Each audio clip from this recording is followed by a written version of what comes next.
It's been one of the most intensely debated topics in New York Jets land. To draft Ty Simpson or not to draft Ty Simpson? Well, we've received some information this morning, which is a very strong warning from a beat reporter on the team, and also the case of why the Jets should go for Ty Simpson. We'll continue to debate, and plus a lot of other topics. Boy Green Daily starts now. I'm going to lose my gosh darn bananas. Boy Green Daily starts now. Zoinks! Boy Green Daily, Boy Green Daily, Boy Green Daily. Let's go!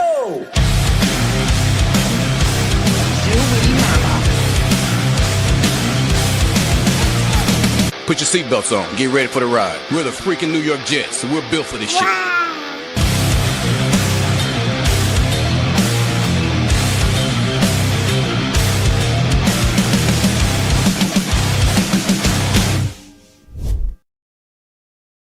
Good morning, everybody. I'm Paul Eston Jr., a.k.a. Boy Green. I'm the New York Jets digital reporter for Heavy.com. Welcome to Boy Green Daily, a daily New York Jets video show, also available wherever you get your podcast. And if I had champagne to randomly pop at 7:30 in the morning on March 22nd, I would. But yesterday, at the end of the show, we surpassed 8,500 subscribers, and it's continued to grow since last night. So thank you, everybody out there in the audience as we make our chase. Well, I guess our next big one's 9,000, I guess. But, we're just going to keep chipping away, baby, and we'll see wherever the hell it goes.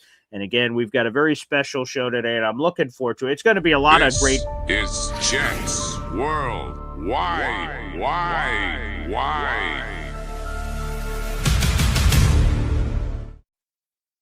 Oh, cut me off in the middle of the sentence, button guy, whoever that is back there. Anywho, let's bring him in.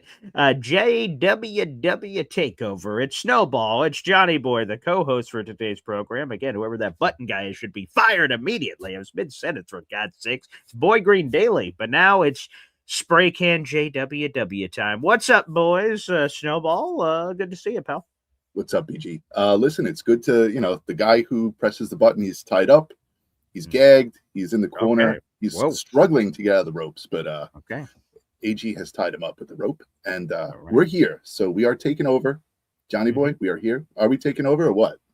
Oh, yeah. Well, good morning, Boy Green. Good morning. That was some kinky stuff, but anywho, go ahead, Johnny Boy. Yeah. Look, man, that's what we do at JetsWorldWide. Right? We love to please, and we aim to please. So with that being said, okay. The only individuals that need to please us is this New York Jets organization, because you're completely right in your opening statement talking about this heated debate that's been going on. It is so true. So true. Yeah, we're going to get into it. What a beautiful, I didn't know someone being gagged up in the corner would be a beautiful segue, but here we are on Boy Green Daily this morning here, and I'm seeing it as we're going through the comment section of people being sort of on one side of the fence, and then over the span of all this talking that we do on a daily basis, some people have been swayed to the other side. And they say, okay, I was here, but now I'm here based on information. So let's get to it.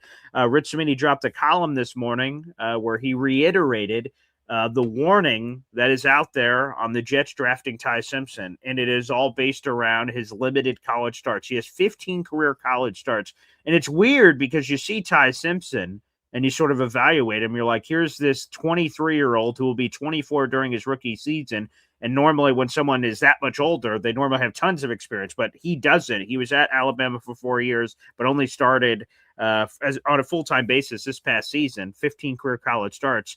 But there is a history of those kind of quarterbacks not working out. This is from Rich Cimini's column this morning. Since 2011, 6 of the 7 first-round quarterbacks with fewer than 17 college starts didn't pan out in the NFL. Jake Locker, Christian Ponder, Anthony Richardson Sr., Mitchell Trubisky, Blaine Gabbert, and Dwayne Haskins, God rest his soul. The only exception was Cam Newton, who was the 2015 league MVP. Everyone else failed. The only one that worked was Cam Newton, and Cam Newton was this uniquely Superman-sized individual, so you could even understand the outlier nature of what Cam Newton is. And again, I think there's going to be a lot of debate. There is a poll up right now on YouTube. Guys, feel free to vote. Would you have interest in the Jets ending up with Ty Simpson, whether at pick 16 pick 33, or trading back into round 1. Yes, he's declared QB2, take a chance, or no, I'll wait until 2027. Thank you very much. Those are your choices. Again, we're somewhat limited with characters and choices and options, but hopefully that rings the bell here for this. And Rich Samini, by the way, on top of the warning about the limited start, says, quote, it would seem counterintuitive for Darren Muju as a long-term plan to take a quarterback with such a light resume in a thin quarterback class. Before we get into anything else, and Mel Kiper gave a strong case for why the Jets should go after Ty Simpson. Again, it's hotly debated. I want to go around the room and see if any of us have any interest in Ty Simpson. I will start and say, I go back and forth because it's debating and people are bringing up points. I'm like, okay, interesting. But really my gut, if I get away from all the hoopla that could influence you and I just run to the top of a mountain and just scream my opinion into a microphone, it would be, I don't think so. The limited college starts thing scares me. The fact of the matter that a lot of people say, just sit him the entire year. That scares me, and I can explain why that scares me in a little bit. But like, I have a lot of heebie-jeebies about this, and I do hate the 2027 promise thing. Like, don't worry, we'll fix it all then. That's what people told us about this draft, so that concerns me as well. I just read from Todd McShay this morning that he believes there could be 8 first-round quarterbacks next year. This may be the greatest class of all time, and I've heard that once or twice over the last couple of years, so I just don't know if I believe it to be true. So I'm sort of team anti-Ty Simpson right now, but we'll go through the full conversation, pros, cons, and everything in between. Johnny boy, we'll go to you first. Are you team Ty Simpson or not team Ty Simpson for the New York Jets? So, all right. I keep arguing amongst myself, BG, with the whole boom and bust risk in his quarterback class that's super weak. I mean, it's literally after Mendoza, and after Mendoza, it's over, right? That's what people say, yeah. Outside of Ty Simpson, that's what people say, yeah. I'm gonna have to say in the first round, yeah, I'm a no. So, okay. I don't think that if he's BPA, if we're going by BPA, I think he's way later down the actual board for the New York Jets. So when would you be comfortable taking him? Honestly, man. Yeah, honestly. I prefer honesty. Yeah. I'm sorry. I know. If he falls first and foremost, 100%. Just give it to us. If he falls in the second, I mean, it's a conversation. But even then, I'm like, right situation, he has to sit. That's the issue. Right, because if you get him in the first round, you're not going to say, "Hey, don't play at all this season." Right, like don't like in the second half of the season, like you're not going to be like no, because you have to see what he is. Of course, you have to give him live reps, especially that he's only had 15 starts in his collegiate career. So it's a tough one. I'm a no. You're a no at this point. All right, let's go to Snowball. Snowball's picking up some steam going down this hill right now. So let's see where Snowball stands in all this. I think your opinion gets formed based on who you listen to.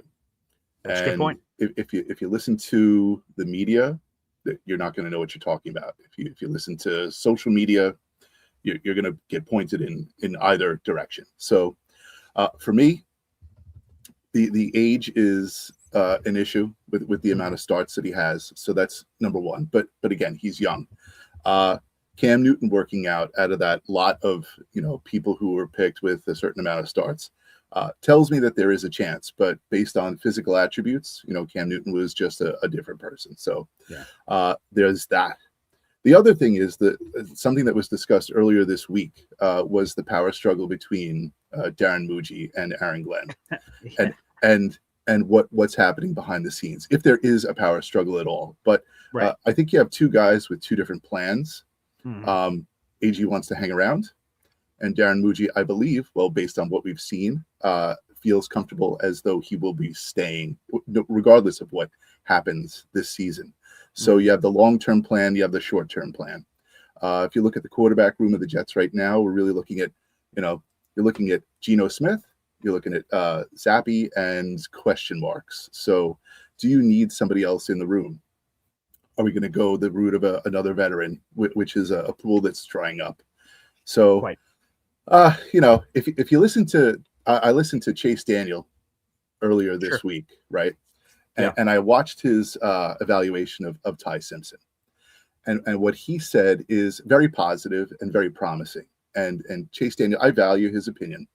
And he said that Ty Simpson as a processor is probably one of the fastest processors that he could find, right? He does get through reads pretty quickly. He's efficient. He's not a risk taker. He's going to take what the defense gives him. And that seems like a promising thing. Tie that with, and this is a lot of information, but tie that with what no, please. What Frank Reich likes in a quarterback. Ty Simpson is not it, right? He doesn't have the physical attributes that Frank Reich looks for. But again, can he work with him? Of course. The debate is, do you take him? When do you take him? How do you take him? And what do you do with him once he's on the team if you do? Do you sit him and make him a question mark for next year when next year's lot is so, like you guys said, so promising? I don't know. For me, I really am on the fence. Like, I am so torn with this one. That there are a lot of teams out there that are quarterback hungry. So I'm going to say that he is going to go in the first round. I believe he will. I believe he will go in the first round. People, desperate times, desperate measures. People are going to get desperate. They're going to roll the dice on him. Should the Jets be that team that rolls the dice? I was going to say, whether or not it's the Jets is another story. I can see them doing like a Jermaine Johnson type of a deal where they, jump back in with a second round pick. Maybe use that.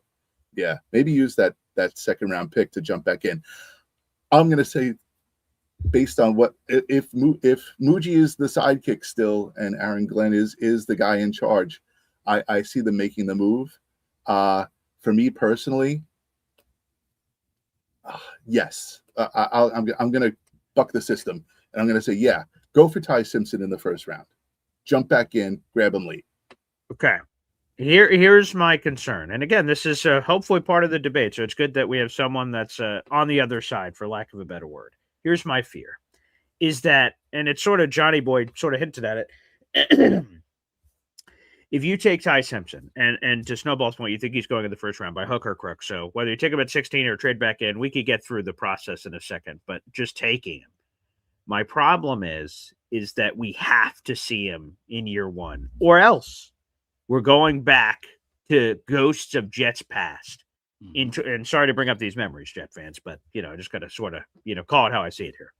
In 2016, with the 51st overall pick, the New York Jets selected Penn State quarterback Christian Hackenberg. Now, that's not a first-round pick, of course, but still, in New York, Geno Smith, 39th overall pick. You take a quarterback in the second round, that's serious investment. That's serious business. We didn't see Christian Hackenberg in his rookie season, and spoiler alert, we never saw him ever. So, but take that for whatever you will. But we didn't see him in his rookie season. So the Jets entered 2017. And they said, boy, what do we do with this quarterback situation? We have that Hackenberg guy, but we don't know what the hell he is. But it's an unwrapped present. That could be anything. That could be Christian Hackenberg.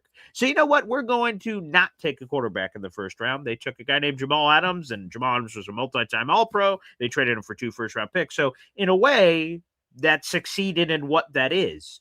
But we all know it's the haves and have-nots at quarterback. They passed on some guy, not sure if you heard of him, but Patrick Mahomes. And they didn't consider it because they thought they had their quarterback, so they didn't want to take another quarterback. And there was also Deshaun Watson on the board, but a lot of people have certain feelings about Deshaun Watson. But pre all this stuff, he was really good. So Deshaun Watson was another quarterback who was on the board at the time. My fear is, if the Jets take Ty Simpson, there's a lot of draft analysts, and again, this is also a split opinion here, Snowball and Johnny Boy, that some say, you got to sit him the entire year. You got to sit him the whole year. Can't see him. Others have said, he's been sitting forever, dude. He's 23. Like, now's the time to play. I say, if you draft him, whether it's at 2, 16, 33, or 44, if you take him anywhere within the first 2 rounds, we have to absolutely, unequivocally see him this year, or else I fear that you have the ghosts of Christmas past coming again. Because I don't know if 2027 is going to be great. I'm not a draft analyst. I love the draft. I enjoy it, but I bring other smart draft people on this show to tell me about the draft. And Trevor Sickam has told me multiple times on the show over the last 7 months that this quarterback class is the greatest thing since sliced bread. If you're the Jets, you need to have clear eyes, clear path in this. So you can't let Ty Simpson's selection affect your process in 2027 unless he just unequivocally shows he's the guy. We're like, oh, phenomenal. We found our guy. Outside of that, you can't let it affect your decision-making for the 2027 NFL draft. I don't want 2017 to happen again for the Jets. That's my fear. And then, like I said, it's a split opinion. Mel Kiper Jr. says, he can sit a year behind Geno Smith. I'm like, I don't love that. Normally I do. I don't mind. Look at our checkered history of forcing quarterbacks out there before they're ready. Normally I'm that way, but we're in a unique position with the 2027 NFL draft looming. That snowball is what scares me. And it should scare you, but that's okay. You can be scared. Oh, good. The thing for me is that I think you have to swing. You have to take a swing for this kid. And if he sits, he sits. That's okay, because that means Geno Smith is doing his job. Sure. Right. So that's fine. And you know that NFL experience, sitting and watching, is probably one of the best things for an up-and-coming quarterback, to watch the game and be able to see it. Mm-hmm. There's no reason why the Jets can't go for a quarterback next year as well. Right. Even sitting him. I'm saying, throw caution to the wind, and bet more quarterbacks sometimes is a better thing. Right. I'd rather have more than not enough. And the fact that you can sit him and let him learn would be a good thing. I don't know if you watched the White House, right? I've not seen that show. Michael Irvin, right? And speaking to Geno Smith, right? You listen to that, you watch that, and people in the chat, if you haven't watched it, Netflix, check it out, because I just Johnny Boy turned me on to it last night, and I watched it. I was up until probably 1:30 last night watching it. But wow, it is a great watch. And to see that, and the interview, Brandon Marshall's on it, and to hear what Geno Smith said. Now, of course, he's just pumping everybody up, and he's got all this hype with him. But unfinished business, chip on his shoulder, coming in, right?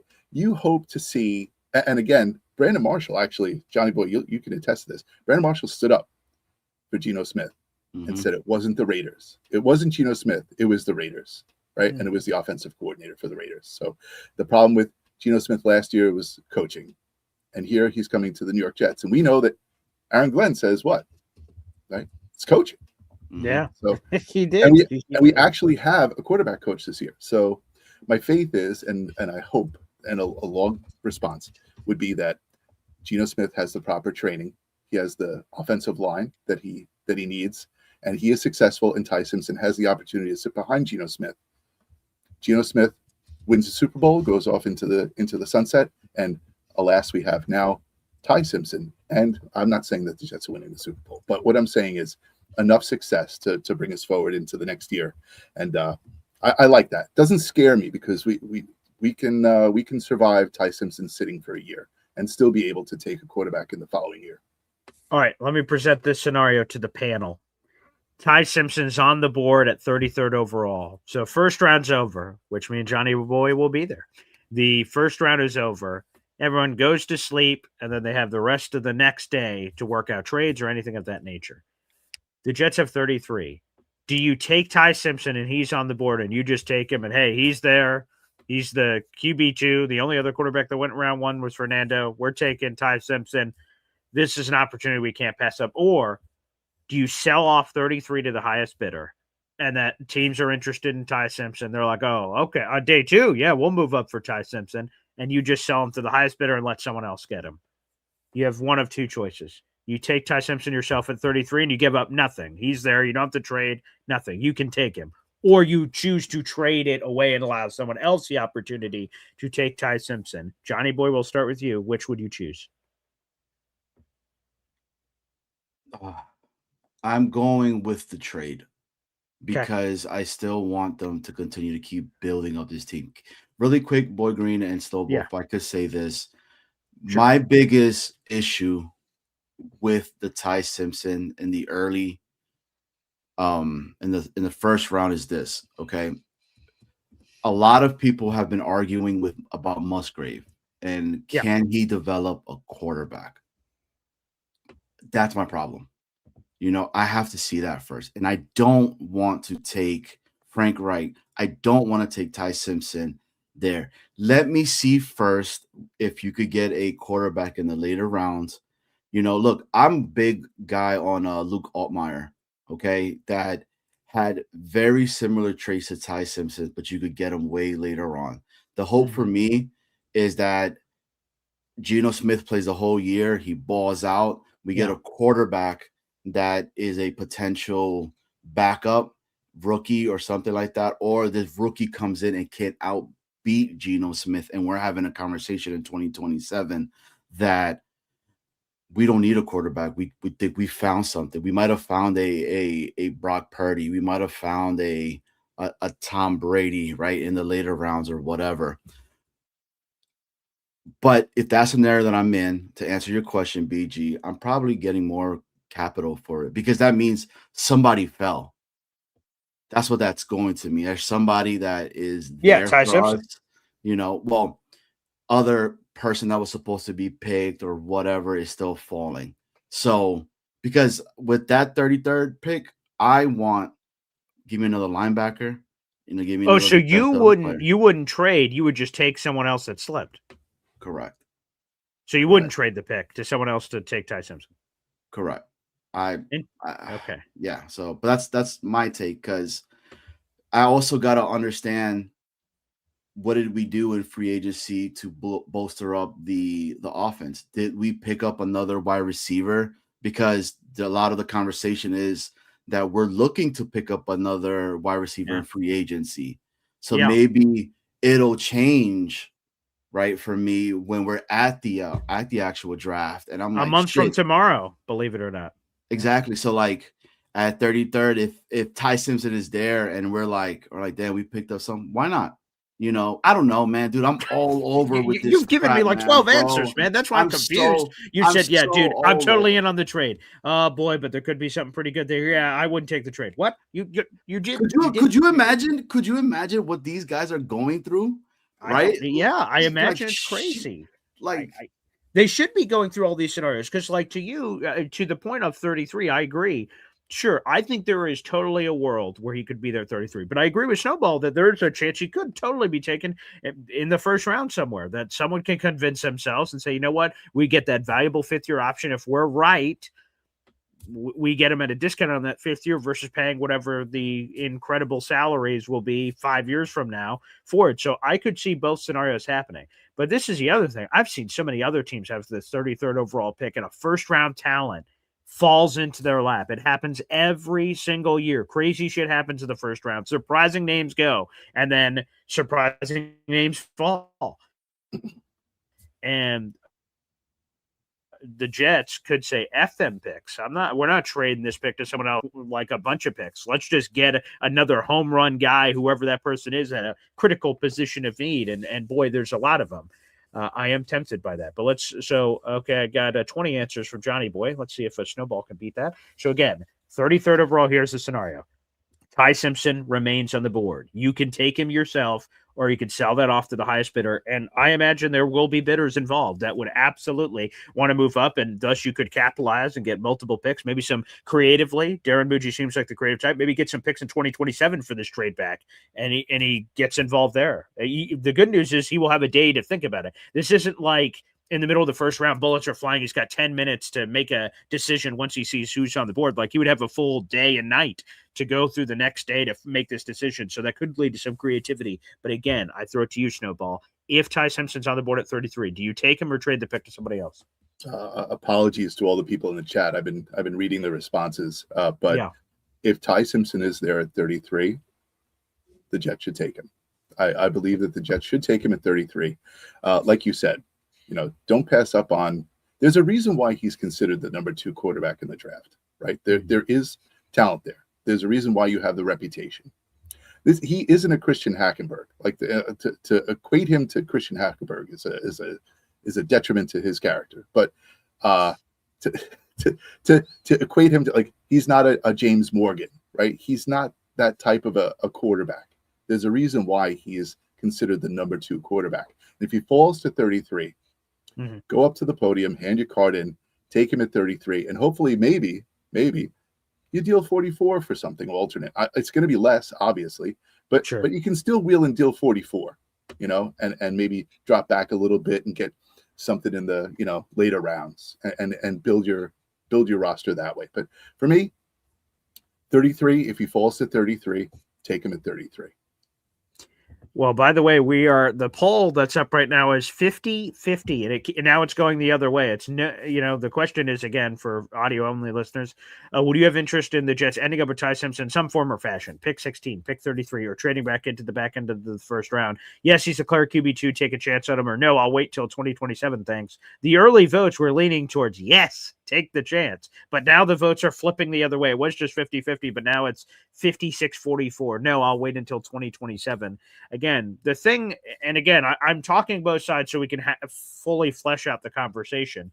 And to me, waiting until 2027, which makes a lot of sense on paper for Mooj and everybody else involved, the quarterback class is supposed to be better.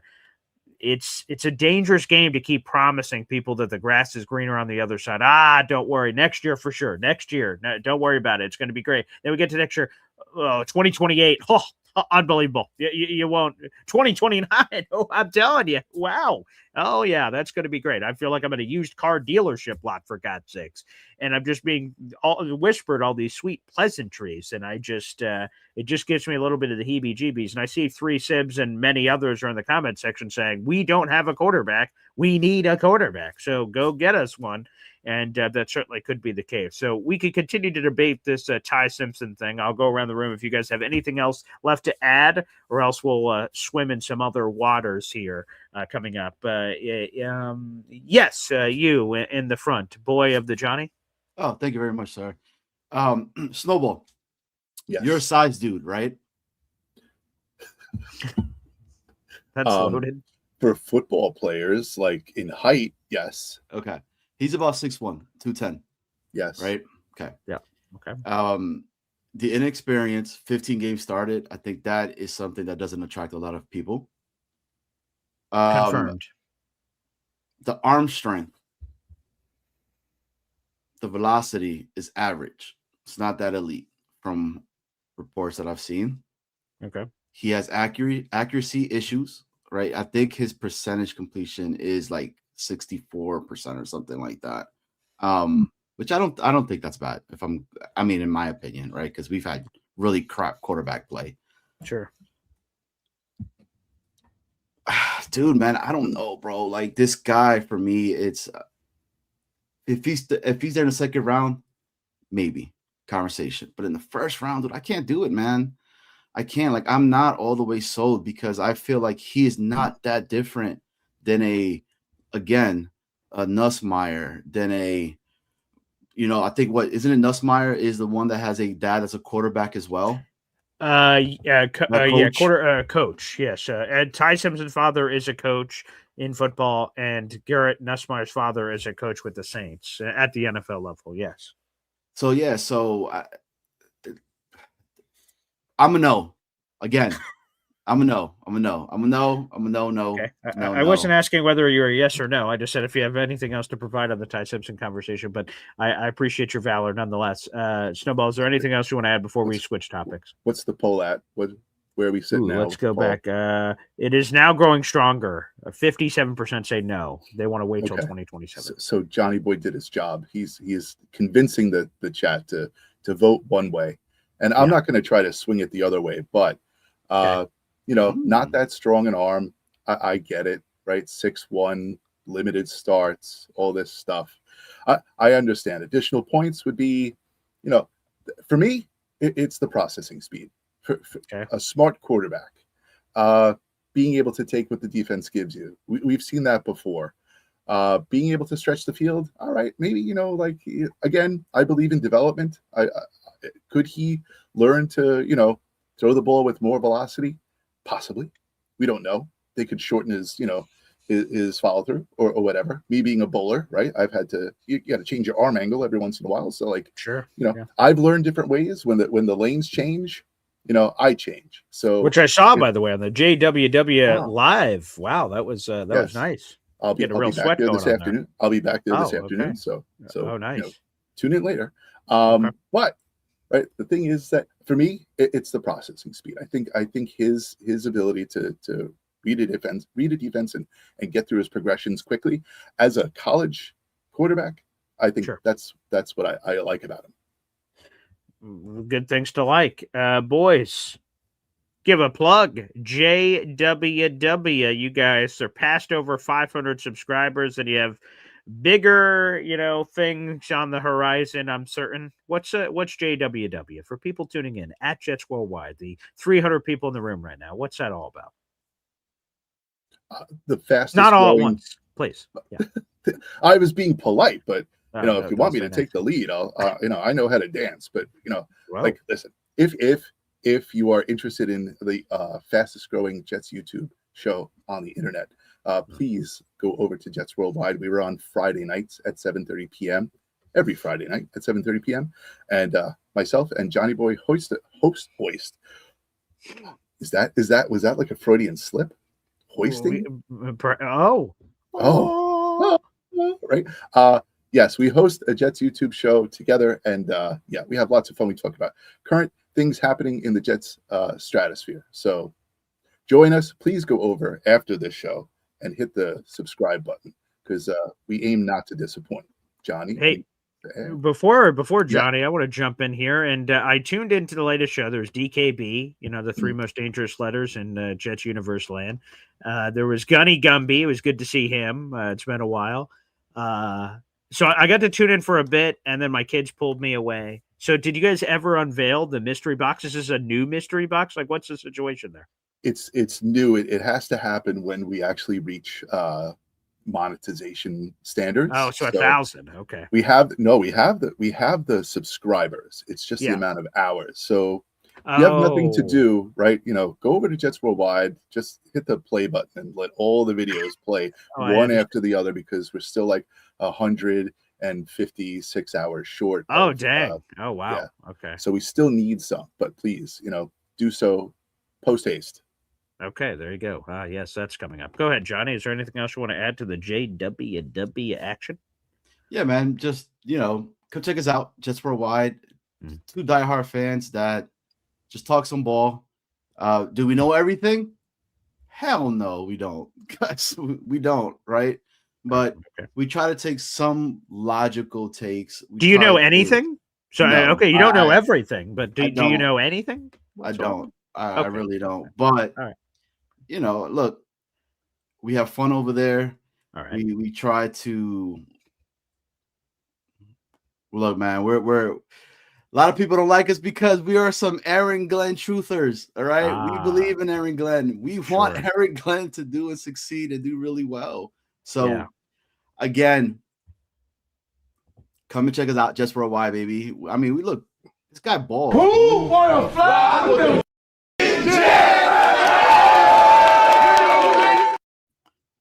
I'll tell you this. People are not there no more. Well, that's true. I just scanned around the room and saw several of them are gone. So I'm joining Ricky New York live on a show coming up. I believe it's Tuesday. You're my secretary, Johnny, so you can let me know about that. But I believe it's Tuesday. And sometimes when people, thank you, I got the thumbs up. Sometimes when I'm just like, instead of just reposting it saying, yes, I am, I sometimes will quote tweet when someone says I'm about to join their show with in my phone, I have a bunch of these Jet videos and the home of the Jets or something. I have a bunch of stuff. So I played this clip. Who wanna fly?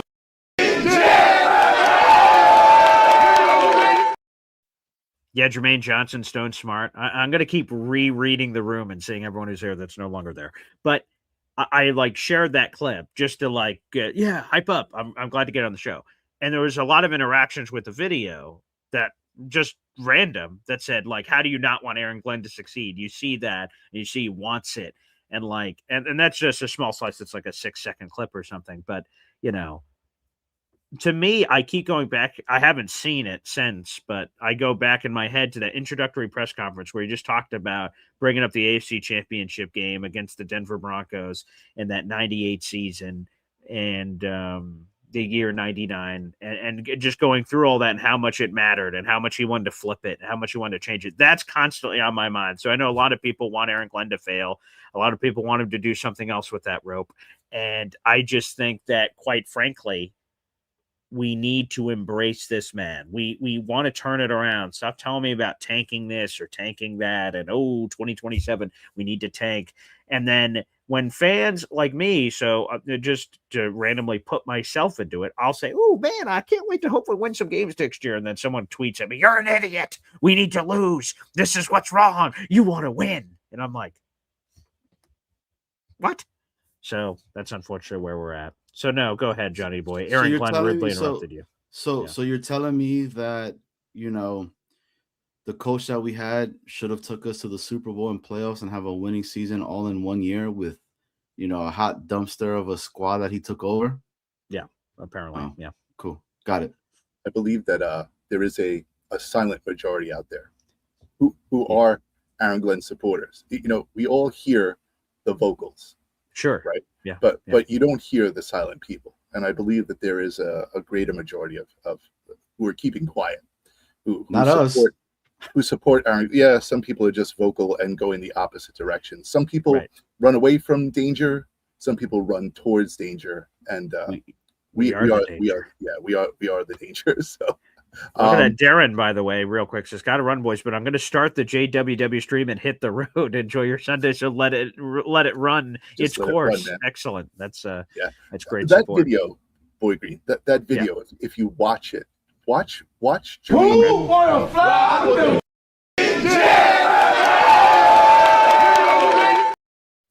Like, everyone's engaged with him. Their heads are, they're facing Aaron Glenn. I think just Jermaine Johnson's just like clapping it up a little bit. He's like, all right, heads down, clapping it up a little bit, whatever. I'm not trying to read body language or anything, but I'm reading body language. You think his clap was not enthusiastic enough? I am saying, I'm calling him out on his enthusiasm for the AG speech. That's why he's not with us anymore. Ah, okay. See you later. There you go. There's a take. Let's let that marinate out there in the audience. Again, folks, make sure you guys like the video, hit subscribe. We'll open up the phone lines here shortly. And, take advantage here. Today is March 22nd. The final day of March is the 31st. That's not this Tuesday in 2 days. That's next Tuesday, the 31st. So get in your raffle tickets, folks. Here you go. A little 24-ounce tumbler. I have it right here. Here we go. Now, what is Johnny Boy going to be putting in this cup when we're together a month from tomorrow is an interesting question. You see this, folks? Look at this. Take a gander at this. It's going to be coffee, bro.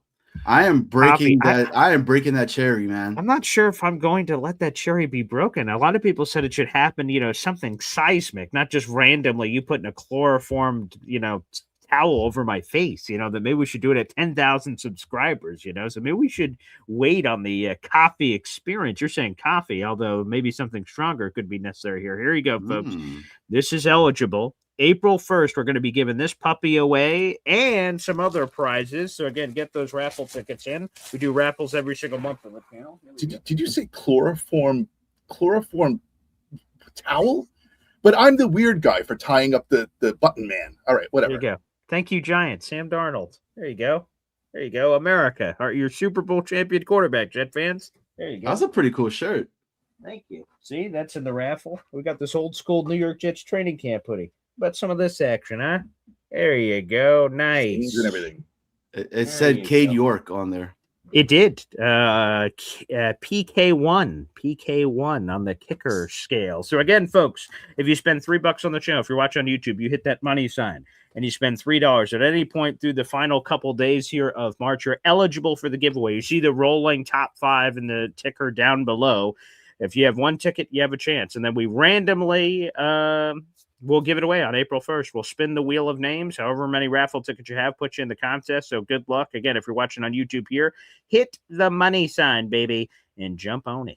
So feel free to do so. All right, boys. So there's other topics, but do you want to jump over to the phone lines? I'm game. Whatever you want to do, my good sir. Show, man. All right. We just took over. Damn right it is. Oh, great. It's back. Great. Here we go. 1, 2, 3. Whoa! Boy Green, fucking Davy, fucking Davy, fucking Davy. Talking Jets football, man. Boy Green Daily, Boy Green Daily, Boy Green Daily. The New York Jets Football Club. Offense, defense, special teams, watch Jets football with Boy Green. Everyone, J-E-T-S, Jets. Boy Green, Boy Green Daily, Boy Green Daily, Boy Green Daily. Talking Jets football, man. Boy Green Daily, Boy Green Daily, Boy Green Daily.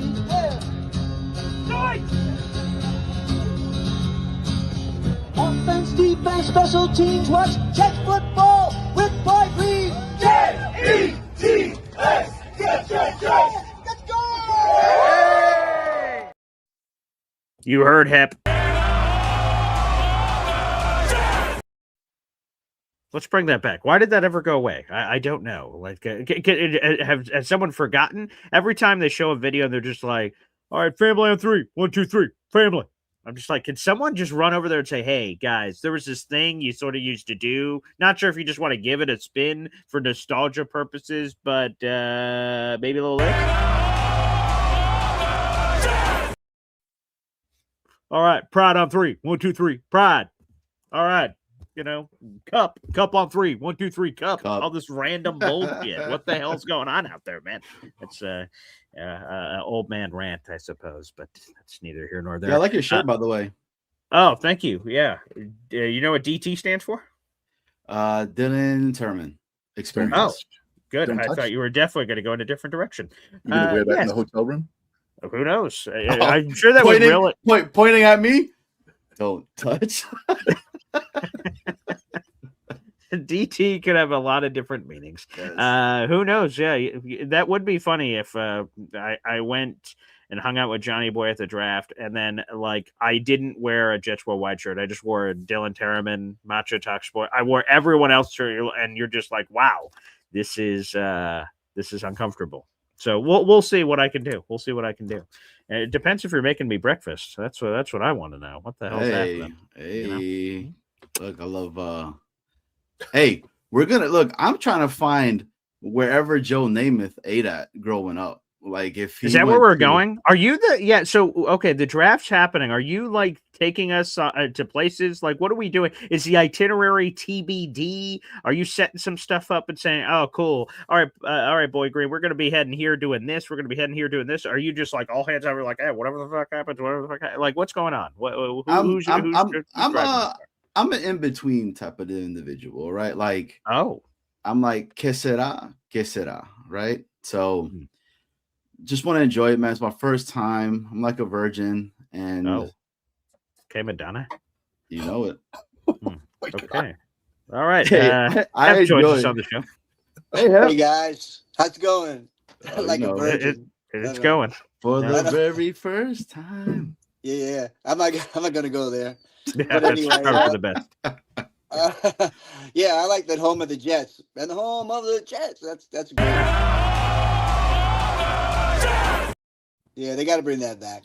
Classic. I'm gonna go just quick on the Ty Simpson situation. I think I don't think he's making it past the Steelers. So if you want him, you're in the gonna have 20s, to you're gonna have to take him at 16. I don't mind taking him at 16, and I don't mind playing him this year either. But I'm not playing him as my number one, of course. I'm gonna use him as my number 2. And let him get the experience as number 2, because I don't really care. He's going to be my future number 2 quarterback, because they're going to double dip. I'm going to go here, and then next year I'm going to get my number 1. Let him get the experience he needs this year. Then we have a chance. We got 2 cards in our hand that we might have a possibility of a quarterback after all this time. I can't believe how long it's been since we had a real quarterback. I mean, we had Aaron Rodgers for like a nanosecond, Right. and that was it, I know. So I want to fix this quarterback situation once and for all. I'm tired of it. It's ridiculous, right? I mean, crazy, man. It is. Yeah. But anyway, thanks, guys. Okay, appreciate it. There you go. Our boy Hep joining us here on the program.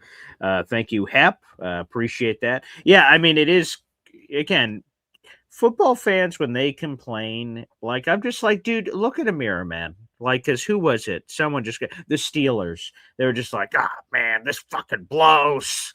We have a winning season every year, and we just won the Super Bowl like a decade plus ago. Like, geez, look at us. We just had Roethlisberger win a couple of Super Bowls for us. This blows. Like, dude, go freaking kick rocks, buddy. Like, we haven't had like a legitimate quarterback since Chad Pennington, for God's sakes, like consistently. And like, it's just super annoying. So, but again, I just said it. So you guys know Lindsey Rhodes, right?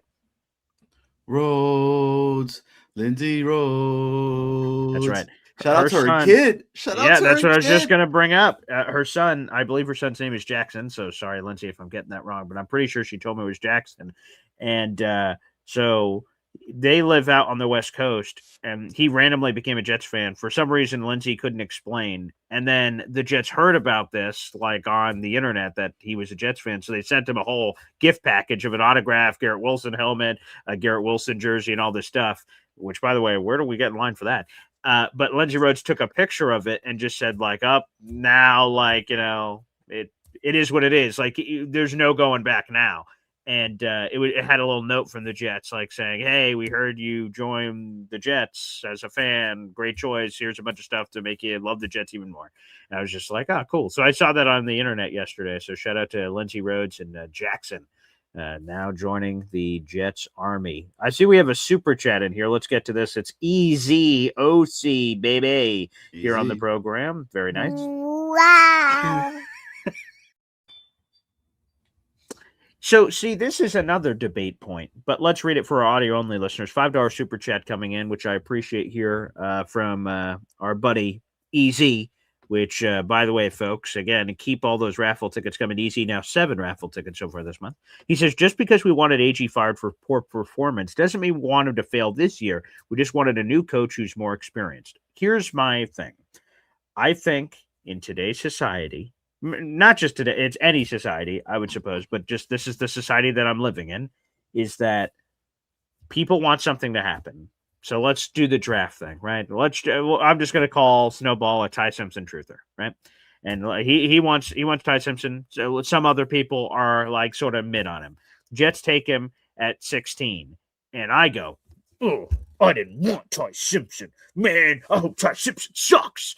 And then, like, when he fails, I'm like, yeah, see, I told you guys. Ha, ha, ha. I was right. Ty Simpson sucks. I told you should have listened.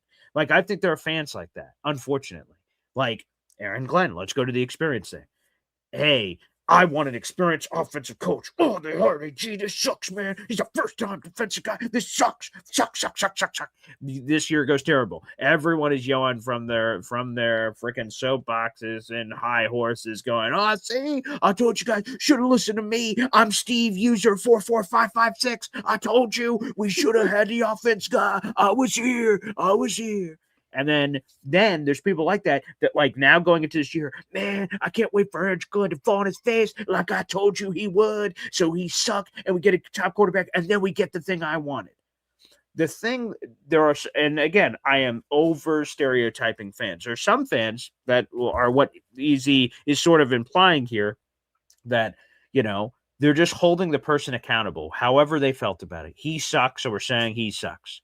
And then if he improves, then we will clap for him. There's some fans like that, but I think there are legitimately fans out there that are rooting for AG to fail. I've seen it. I've been on podcasts. I've seen it around the universe where people are actively and avidly rooting for Aaron Glenn to fail. They expect him to fail. They predict he's going to fail. And quite frankly, some people are rooting for him to fail. And to me, that's sick. We're Jet fans. We're united under the green and white army. We're all together. We should want the same things of winning. Again, we don't all have to fan the same. And by God, doing this show for 6 years, I know we don't. So that's fine. Different strokes, different folks. But there are just too many people in the universe that are actively rooting for people to fail. And that's the part that's a struggle for me. That's the part that's hard for me to wrap my mind around, boys. But BG, I think you don't see it, but out there, over there, right, beyond, right? Yeah, take a look, right? There are better things. There are better things beyond what we have right now, right? What they are, I don't know what they are, right? But there are better things over there. Right? I don't know what they are. We don't have them yet.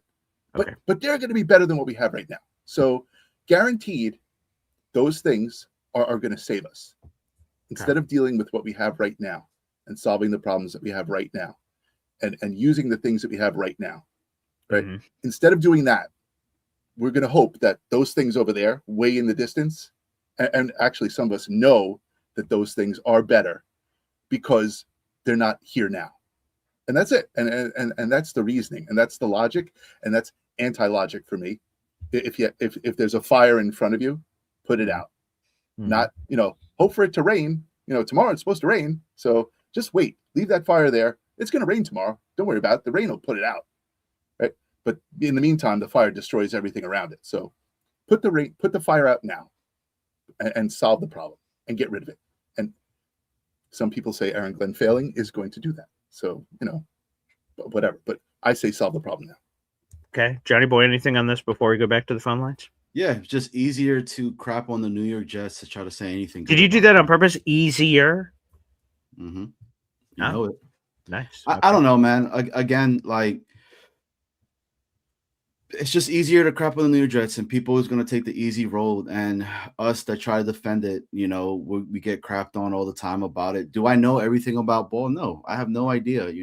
That's not what I do for a living. But okay. What do you do for a living? I'm just, I'm just a dude that just chills around the corner and right. Okay. You wear both hats very well. Like when you call in, sometimes you're a suit and tie. I'm like, whoa, this guy's dressed to the nines. And then sometimes you could just be Jets hat hoodie with your beautiful man cave there behind you. Just I got to keep people guessing. I think you don't know what you're gonna get. Is what I'm trying to say. Which, by the way, let me just take a gander here at everything he's got cooking back here. Okay, very nice. What's that glitchy thing right next to the state with the Jets logo in it? You see what I'm saying? Right there? No, other way. The other way. Other way. Other side of your head. Up. Warmer. Up, Yep. Up, now up, point up, up. Up. That's like glitching, whatever that thing is. Oh, what is so that's a light that I have on, right? Oh, but that is a signed picture of Jim Richards. Oh, nice. Okay. I see it. Glitching there. Okay. All right. Oh, so it's a light. That makes more sense. I just thought I was pretty sure that background is real, but that would seemingly indicate that there is some fugazi nature happening there. So, I think the ceiling fan is on, and that's the reflection of the ceiling fan in the it could be some ceiling coating over the picture. It could be. It is. It is. BJ, what came first, the chicken or the egg? Well, clearly the chicken. Yeah. Why? What do you mean? God said, cluck, cluck, motherfucker, pow. And then he dropped the chicken, and then they dropped another chicken, and then the chicken bent the other chicken over the barrel, and boom, eggs. Exactly. Because reality outweighs potentiality, right? An egg is potentiality. Chicken is reality. We have chickens. Just let that brew a little bit. Let that brew. Los pollos hermanos. I see. That's it. Yes. I got it. All right, let's go to EZ. Let's go from the super chat to the super person. He's here live on the show. Edward Jeff. I don't know about super person, but yeah. What's up, EZ? Like the hat. Jet's hat today. Look at that. What's that stuff on your face and neck? What is that? Oh, wow. Yeah. That's light. What's that called? It's light. It's light. That's sunshine? I don't know what that is. It's sunshine through the Venetian blinds. Venetian. Oh, very nice. High quality. Okay. All right. There we go. A little more. But I like the hat. Okay, That's so very nice. Nice hat. Thanks. Anywho, the egg came first. Wait, what? The egg came first. How did the egg come first? Because who says the chicken came out of an egg laid by another chicken? What? I like the cluck cluck, motherfucker. You're here. Yeah. You like that? See, that was a pretty apropos description. I thought that made a lot of sense. No, I'll tell you why the egg came first, because modern science, they could put anything into the egg and anything could come out of it. So we came before the chickens, you're saying? No, the egg came before we did. Yeah, but you said the scientists. If scientists would be us, right? Unless it's monkey scientists. This is the stuff that if you're stoned hurts your brain, so let's not talk about it. Okay, understood. Yes, sir. Okay. Yes. Yeah. There's a whole universe at my fingertip. Yeah, so my whole feeling on this Aaron Glenn thing is he was so bad last year, and things were like so bad. I mean, like historically bad. I was just like, I wanted him gone because I felt the easiest thing to do would just cut bait and run and start everything fresh. So that's why I just wanted him gone. But he, in my opinion, has done a very good job of reconstituting this coaching staff and Muji, and it could have been that there was an agreement that we were going to tank with management, and you were safe. Just do what you can with this. I mean, Woody Johnson's not an idiot. I mean, he's a smart man. He may not be football smart, but I mean, he runs a multi-billion-dollar medical corporation, so he's not an idiot. And I guess he realized that you got to break a few eggs to make an omelet. Back to the eggs. Yeah. Cluck, cluck. But, full circle. Cluck, motherfucker. But yo, you got to make that a shirt, Boy Green. That has to be a Boy Green Daily exclusive. And I'll say what came first, the chicken or the egg, and then on the back. Surprise, motherfucker. Yo, yes. No, the front will say what came first, the chicken or the egg, and the back will say cluck, motherfucker. Surprise, motherfucker. Will be your number one seller, BG. I am great. All right, I got to work on it. I remember when I was a kid, we saw this biker. He was wearing a shirt that said FCK, and on the back it said the only thing missing is you. Oh wow, that's a beautiful love story. Yes, it was. But anyway, now I'm forgetting what I was talking about. Oh yeah, but anyway, with Aaron Glenn, now that he's here, since he's here, I don't want the Jets to fuck up. Right. Okay. Either. But here's the thing: with this class coming out in 2027, or what they expect out of it, because as soon as we get to 2027, there'll be people saying, "Oh, 2028 is going to be better." That's 100% what's going to happen. Yeah. They do it all the time. But the thing is, according to what is currently right now, this would be technically the season for people to tank. Okay? Based on what you want to do, this would be the season to tank. Problem for Aaron Glenn is he already tanked last year. He can't do that again. If he does it again, it's just everything's gone, man. So, I would concur. That would not be good for business. I don't. But I think they did enough in coaching moves and personnel moves where we should at least have a 500 season, and it's not an easy schedule this year. That'd be awesome. Even though we were like second to last place, and we have a last place schedule, it's still based on the division teams we play on the AFC and the NFC on a rotating basis. And it just so happens that just because we were the shittiest team, our rotation of divisions we play still doesn't give us a last place schedule. Okay, let's pull this up. I actually have this here. So here is the Jets. Again, we won't have the full schedule for another. But before you do that, before I forget, the one reason I wanted to call you was there were 32 teams in this league. Okay. Which means there are 32 starting quarterbacks. Right. How many of the 32 starting quarterbacks currently in the NFL were first round picks? I don't mean first overall. I mean first round picks. Okay. How many starting quarterbacks are first round picks right now? So I trust my draft history. So I'm just going to pull up the NFL standings, and I should be able to go through them one by one. So Josh Allen, he was a first rounder. Malik Willis wasn't, so 2 is in a new place. So he's not. So okay. So Buffalo Bills, Patriots, Drake May was. Jets, Geno Smith was not. Dallas Cowboys, Dak Prescott was not. Giants, Jackson Dart was. That's 4. Philadelphia, Jalen Hurts was not. Commanders, Jaden Daniels was. That's 5. Baltimore Ravens, he was. That's 6. Joe Burrow, he was. That's 7. Browns, obviously not. Well, I guess if you want to count Deshaun Watson, sure, for shits and giggles. Sure, fine. 8. Let's go Pittsburgh. Aaron Rodgers was. So sure, that's 9.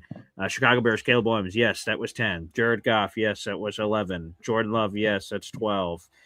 Minnesota, J.J. McCarthy was. That's 13. CJ Stroud was. That's 14. Let's see. Who the hell's the Colts guy? Daniel Jones. Yes, he was. That's 15. Jesus.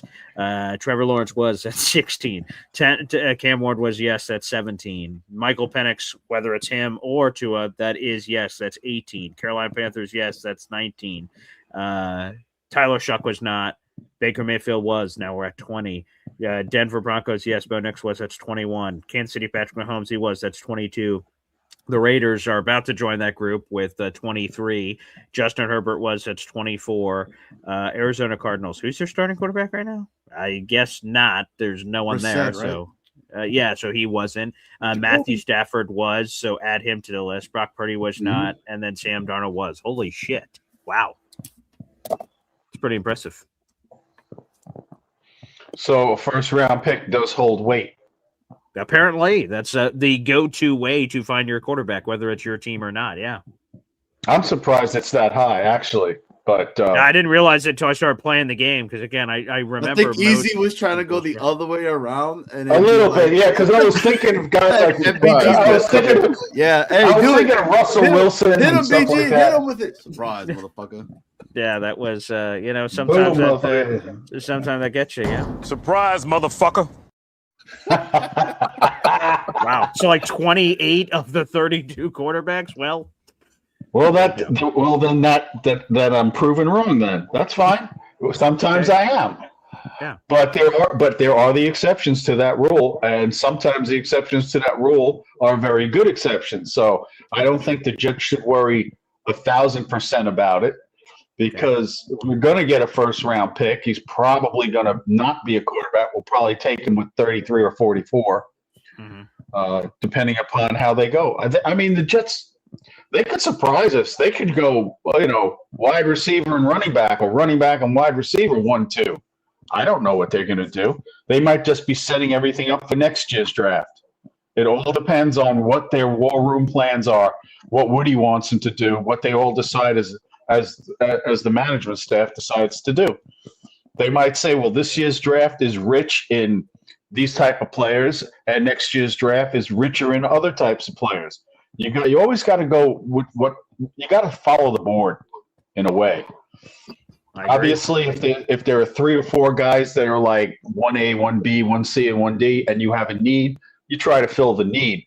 But you just the object is always to get the best guys on the field with the highest upside you can. But right. But that was interesting. I was really surprised that there were that many first-round quarterbacks that are actually starting. Yeah, surprise. Easy. Yeah, I bet it's not like that every year. But Easy. You remember CompUSA? You remember CompUSA? I've heard of it. The company CompUSA was a store. They sold, computer stuff and everything, right? Yeah. Do you remember that store? I remember it. Oh, do briefly. you remember it? I don't. CompUSA. All right. So CompUSA. I've heard of it. Right. So it was a place where they sold computers. You know why they went out of business? Why is that? No. Because everyone kept waiting until next year to buy the greatest computer that was ever going to happen. So they were waiting for the latest and greatest. I know. Yes. Everyone kept waiting, and they didn't sell any computers. So in the meantime, Gateway was selling them online, and Dell was selling them online. Gateway drug. Yeah. There you go. There you go. Wow. Well, Easy. That was a lot of fun. So Easy. Yeah, you're the best, man. Thank you, Easy, for joining us here on the show. The phone lines are loaded. We have a bunch of callers waiting here. I promised I would show this. This is the opponents, by the way, for 2026. Go ahead, Johnny boy. You got something? Yeah, go ahead. Hey, high five, bro.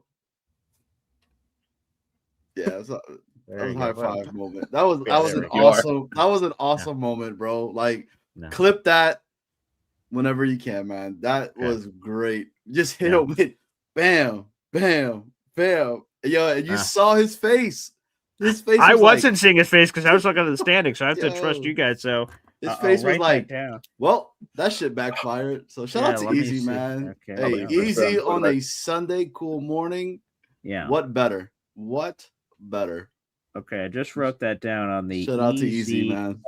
Okay, I'll clip that for later for folks. I'll have to see his face too because I said all I need to do. I remember all the quarterbacks and their standings in my head, so I just need to see the standings, and I'll just go through them so I don't miss anybody or go out of order. So yeah, well, that's an interesting fun fact. And I would say these are our opponents. So again, one of those on your left side of the screen will be our tailgate this year. So it'll be one of Green Bay Packers, Minnesota Vikings, Denver Broncos, Las Vegas Raiders, Cleveland Browns, Buffalo Bills, Miami Dolphins, or New England Patriots. And there is a chance for an international flavor in there. I believe that's more so on the road side than the home side, but we'll keep you guys posted on that as well, obviously. It is actually the away side that would have it, I believe, but we'll worry about that later. Again, my early circle is the Raiders. I just think that'd be interesting, but we'll see what happens. I have no idea. I have no idea when these games are, where they're going to be, or anything of that nature. All right, let's go back to the phone lines here. Plenty of people awaiting. Up next, Philium, FL Phil 98 joins us. Phil, good morning, sir. How are you? Good morning, gentlemen. So on Friday night, I work, but I try and sneak off if I can to catch a little bit of the fastest growing Jets content show on the internet right now. Thank you very much, fellas. And Johnny actually asked me, what I would do with the first 4 picks. And I've been kind of been saying this all along that I don't like to project that because after number 2, anything could happen, right? We could trade out of 2, we could trade 16, we could do so many things.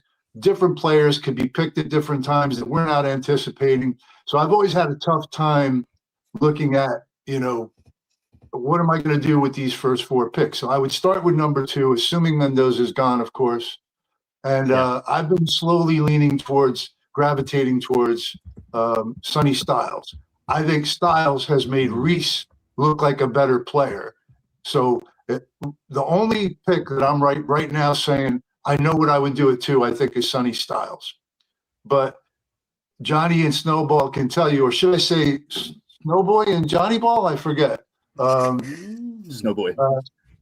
That was from Friday night. For those who don't know, that was from Friday night. Anyway, I said that if Ty Simpson fell to 33, I would have to think about it.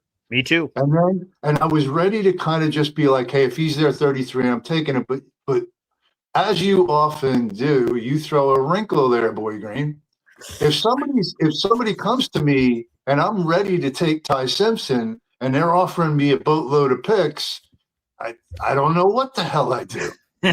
So, it really does become difficult. All I'm going to say is if he falls to us, nobody's making me a big bag offer. I'm probably going to take him at 33 and definitely, absolutely, if he was still there at 44, which I don't see that happening at all. But just, I would not trade up back into the first round for him, and I would not take him at 16. I want wide receiver at 16. I'm not going to throw out names because everybody's got an opinion, right? Mm-hmm. I want whoever the Jets think is the best wide receiver at 16, and I want Sonny Styles at 2. Having said all that, though, one other thing I want to do is say, well, look at that. Oh, yeah. What a great shirt. Look at this. Do it for Johnny. Do it for Johnny. Do it for Johnny. That shirt looks awesome. It came out. It's a great looking shirt. Yeah. Oh, it did. That shirt came out amazing. Nice. So there you go. How's the quality on the printing? Good stuff. Oh yeah. Hey. Oh, we just said look at that merch. Oh yeah. Coffee Club. Yeah, baby. That's what I'm talking about. Nice new merch. So the subscriptions this past week or two have jumped. Mm-hmm. I'm really happy for all you guys. And let's do it for BG's kids. Let's do that now. My kids, for God's sakes, come on. I've got a million kids. Yeah, come on. Yeah, right. I think we got to do a T-shirt of some kind. I don't know how you rival Do It for Johnny. That's true. That one looks really good too. I got it for him, Phil. Did you? Cluck, motherfucker. Yeah, surprise, motherfucker. click, motherfucker. That's it. Yeah, let's get it on the T-shirt. Click subscribe. I like that. Do we put Easy's face in the middle? I mean, he'd have to be involved somewhere in there. I would. With the emoji. Yes, right. Yeah. We have it right here. Here is his latest emoji for Easy. There it Dude, is, right golden. there. That's Easy. nice. Yes. Yeah, I think everyone would totally Do you get have it. a- So yeah, that's You it. have a caption that reads "click, click, motherfucker." Oh yeah, we can Yes. add that in. We could do that in post. Let's do that in post. That'd be nice. Oh, And this is man. why you're Philium. I mean, look at this. It's one That's of the it. greatest emojis of all time. Look at Philium. Look at how To well he's be placed. or Look at that. not to be. The That was the well-read. question earlier. Ty Simpson to draft Ty Simpson or not Or to not. draft Ty Simpson is the question. And Philium has added some more fuel to that conversation, which does not surprise me. You're the So best. that was gonna keep the train rolling, man. Let's get this going. Let's get 10,000 and 1,000 now. Let's go, baby. Let's Let's go. go. Boom. That's Phil, it. thank you, man, as always. And look Thanks, at that, Philly. that real. You saw that New York Jets. Philium has told poster he that has in story. the back? Actually, It's, look, it's so yeah. it's so cool, man. God, Every I I can single say it time. right there. So, Philium has told yeah. that story. It's right there. Yeah, there he is. All right. Yeah, I want to make sure we don't. Just in case. You never know. You know what? Never mind. Cluck, motherfucker. That's exactly it, Dude. Cluck, motherfucker. Today I'm probably gonna be saying that all day. Good. And I'm glad we got that moving. I gotta take my my daughter away later today to go practice. Okay. And I'm just gonna be like, oh, did she end up "Cluck, winning the game motherfucker." yesterday? Did Riley win the game? Yeah, 5-1. Oh, Yeah, nice. she had Okay, she plays center right now, so that's where they officially are having her. wait. play, What right? sport is this? Soccer, right? Yeah, Right. yeah, okay. yeah, Oh, yeah. center. So okay, center okay. midfield, center midfield. Oh, I got you. And so she essentially has the ball pretty often, and she facilitates where the ball is going to go to. And she gave some nasty passes yesterday that got 3 out of the 5 goals in there. Yeah, so it's and because she shoots, she could pass with her left and her right. So that left, so that left messes up a lot of individuals. Just like people thought Snowball was a lefty, and but yeah, so it's nothing. Were there better. some scouts at the game or something? Dude, I wish. No, there's not. It's just, but could have been. I mean. It's cool to see her growing into the sport. How old is she now? She's 11. Oh wow. Okay. Yeah. So seeing her constantly develop even more and thinking and having her head up and shooting and like passing the ball into places where I'm like one pass, it was amongst 2 defenders where I was like, don't throw that pass in there. And it went right in between where they needed to go and set up an open shot for her friend to score. So that's amazing. Yeah. Anyways. Well, something else that's amazing. I want to make sure we get to this. We have a bunch of phone calls, so I want to get to everybody. But when there's a Brian Farrell celebration here, and for a great reason. For audio-only listeners, Brian Farrell, a longtime subscriber of this channel, which we very much appreciate. Brian Farrell, 5737 is his official handle. He announced that he's 11 months sober today after that easy call. He may have to dip back into that one, but Brian, try to resist the urge of the red button in the room. Okay, let's try to, even on the Boy Grid Espresso Club, where sometimes drinks can be a-flowing. Make sure you avoid that as well. In all seriousness, Brian, that's amazing news. 11 months sober today. And you know this better, Brian, than perhaps any of us, but it's a constant battle every day that you have to be constantly sort of on your mind about. And I just want to say, man, just keep fighting the good fight, brother. And we're all here for you. And I appreciate you sort of including us on your journey as you give us these milestones and have people around you that are celebrating it with you and supporting you.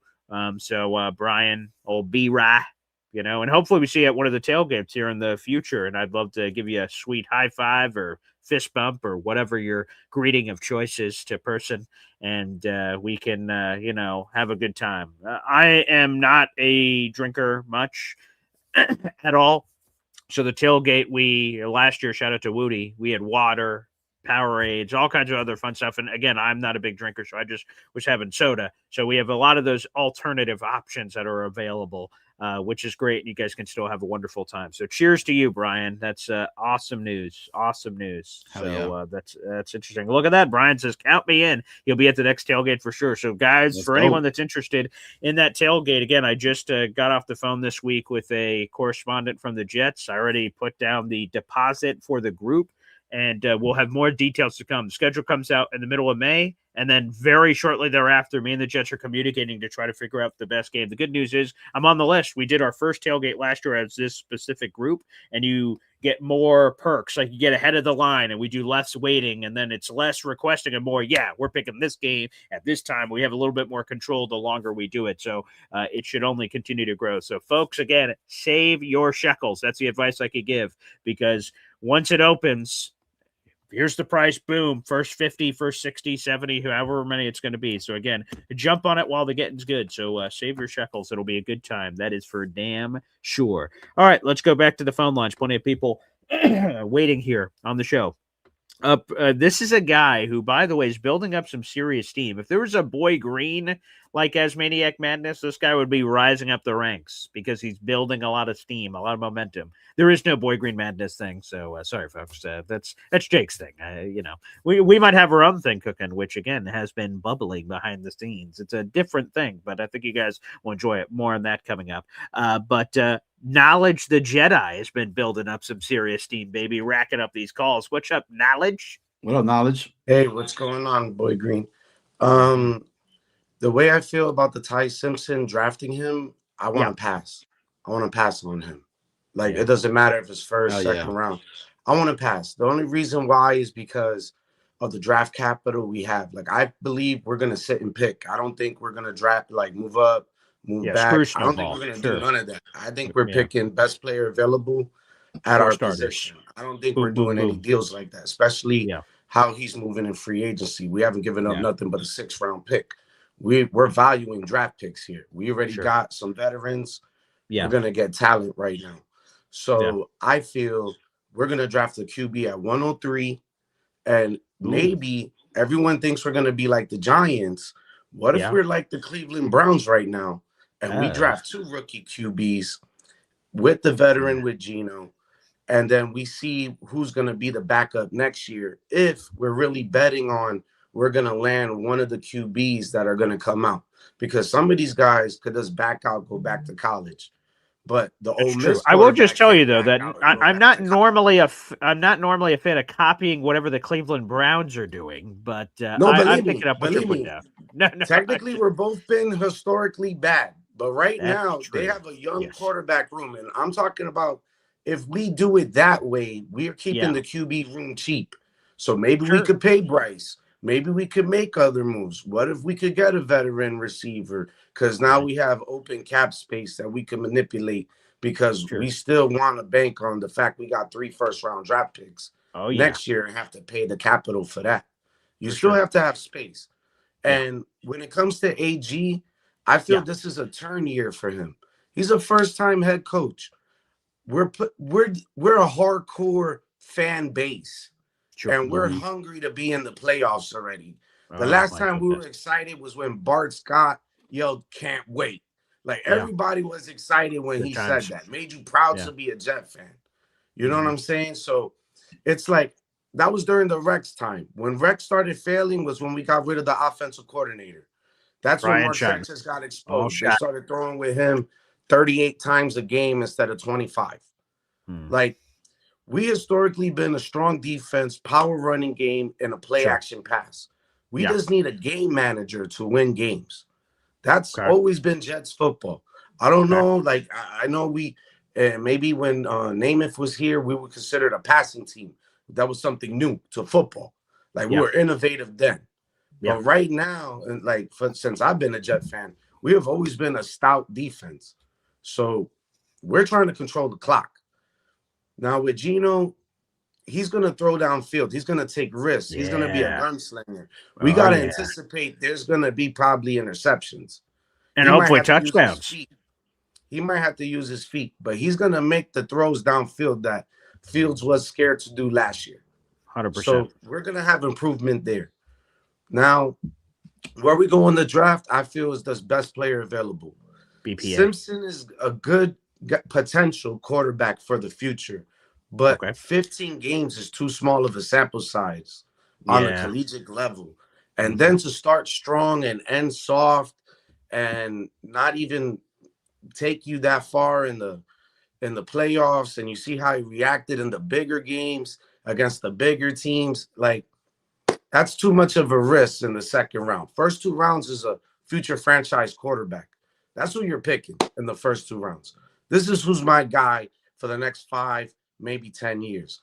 All right. That's too small of a sample size. Yeah. You know what I'm saying? If we want somebody with experience, I say go with Beck. Go with the guy from Clemson. He looked good last Beck. Year. Yeah, Johnny Boy Beck. That's the choice, right? Beck it up. I hate Beck. I'm sorry. Look. No, but you don't get it. He's a manager. Yeah, you don't get it. You don't get it, Johnny Boy. To go downfield throwing big risks. We need a backup QB. He's 25. He's already a backup QB. He's been in the national championship 3 times. He has long experience in games 3 times. Okay? He could have won this one if it wasn't on his back at the end. He could have won this one. Let's really think about it, man. Those are really think about it, Johnny. To win the game. And I feel the running back Black is a power back. So we could get him at 178 in the 4th round if we're looking for another running back. That guy's a power back. People are sleeping on him. He was running like a grown man in that game. He willed his team to score. Yeah. So there's certain guys that are sleepers. Where you pick a guy in the draft doesn't matter. The best QB was Tom Brady. And I hate to say it because he was a Patriot. Yeah, sure. 199, 6th round. Yeah. Like, come on. Draft. Yeah. He was the greatest. Right now, look, that list of first-round QBs is because they were the best QB in that class that year. And it took time for them to be as good as they are now. Are you because the real question should have been how many Super Bowl rings are on the finger of all those QBs that were in the first round? Who has a ring? Yeah. So, wow, a lot of knowledge drop. Knowledge of Jedi, thank you very much. That was a powerful call. And again, that's another teacher. Johnny, you just don't get it. You just don't get it, do you? He hit me with the Jedi mind tricks, man. I mean, I saw what he did. He put the finger up, and then I was like, Carson Beck, okay, maybe. But I will say this. Am I allowed to curse, Boy Green? It's the internet, so. Cluck, cluck. All right, well, I won't. Because DT. I can appreciate that. Thank you. Surprise, motherfucker. All right, with that being said, let's keep going down the train on the phone lines here. Again, we have 400 people in the room. Like the video, hit subscribe, folks. That is the free way to contribute. We have 125 of those 400 watching right now on YouTube. Hit that like button. Make that a part of your routine as you're watching the show. That helps get this Jet show in front of other Jet fans in the audience. Only 59 likes, but like I said, over 100 people watching the show on YouTube.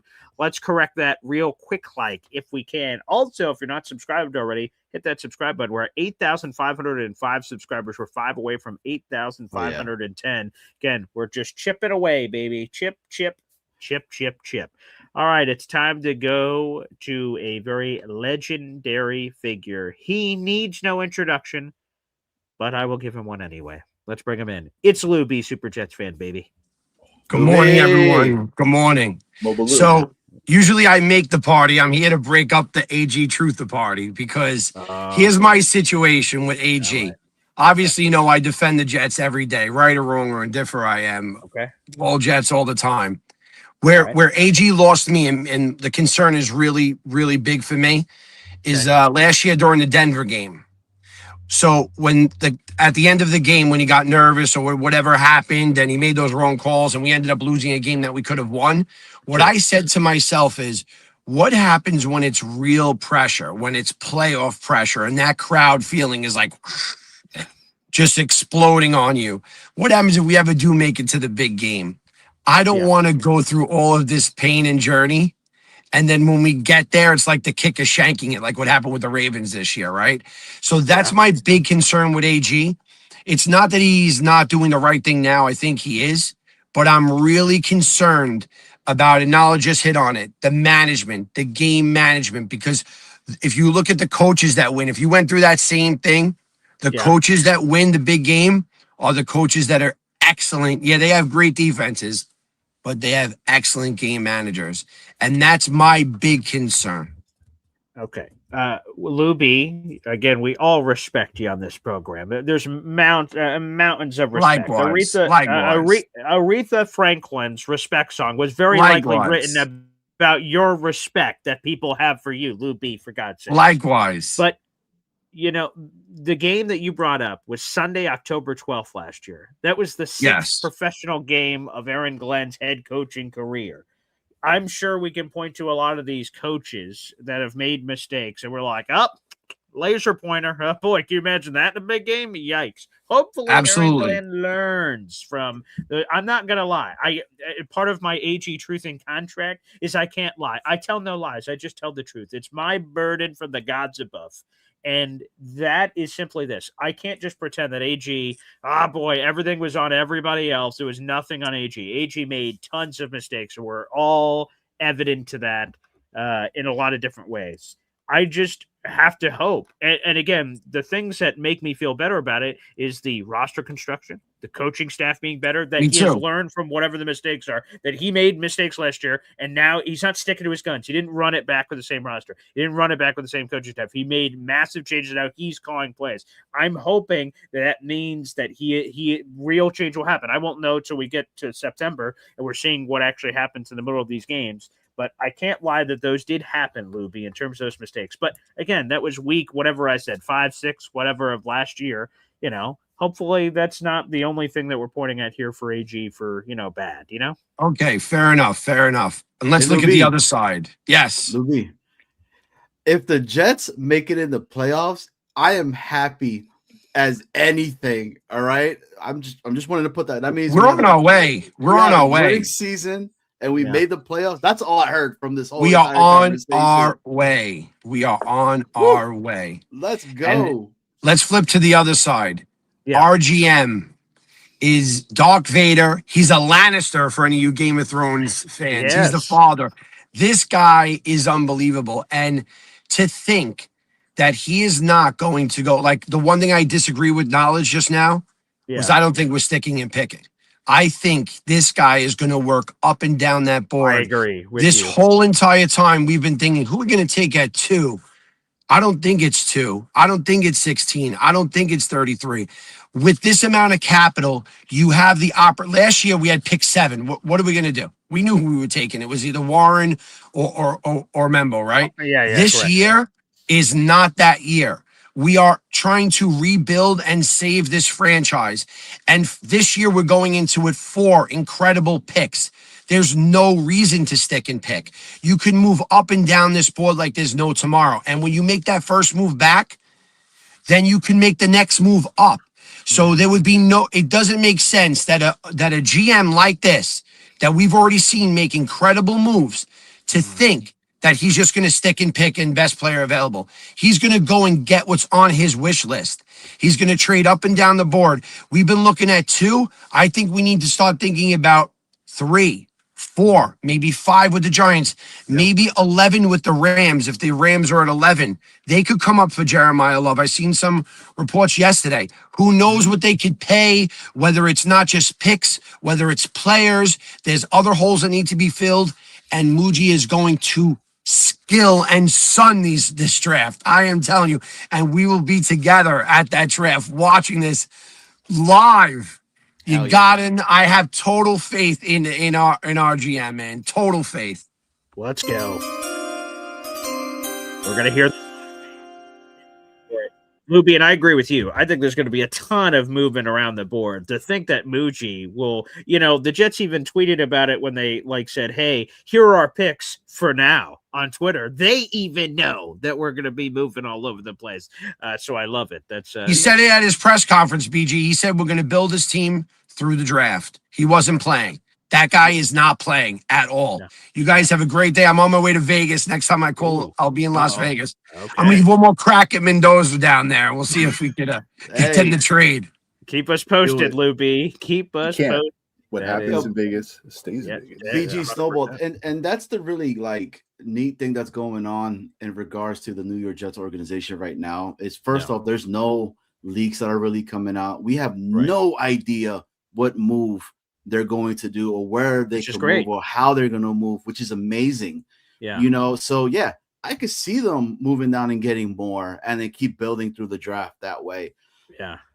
I just, at the end of the day, regardless of what occurs, I just want them to get it right. I want the players that they get are going to be impact players from day one, and the team starts to just, you start seeing them ascending, going up, man, because we deserve it. The New York Jets deserve it. The fan base deserves it.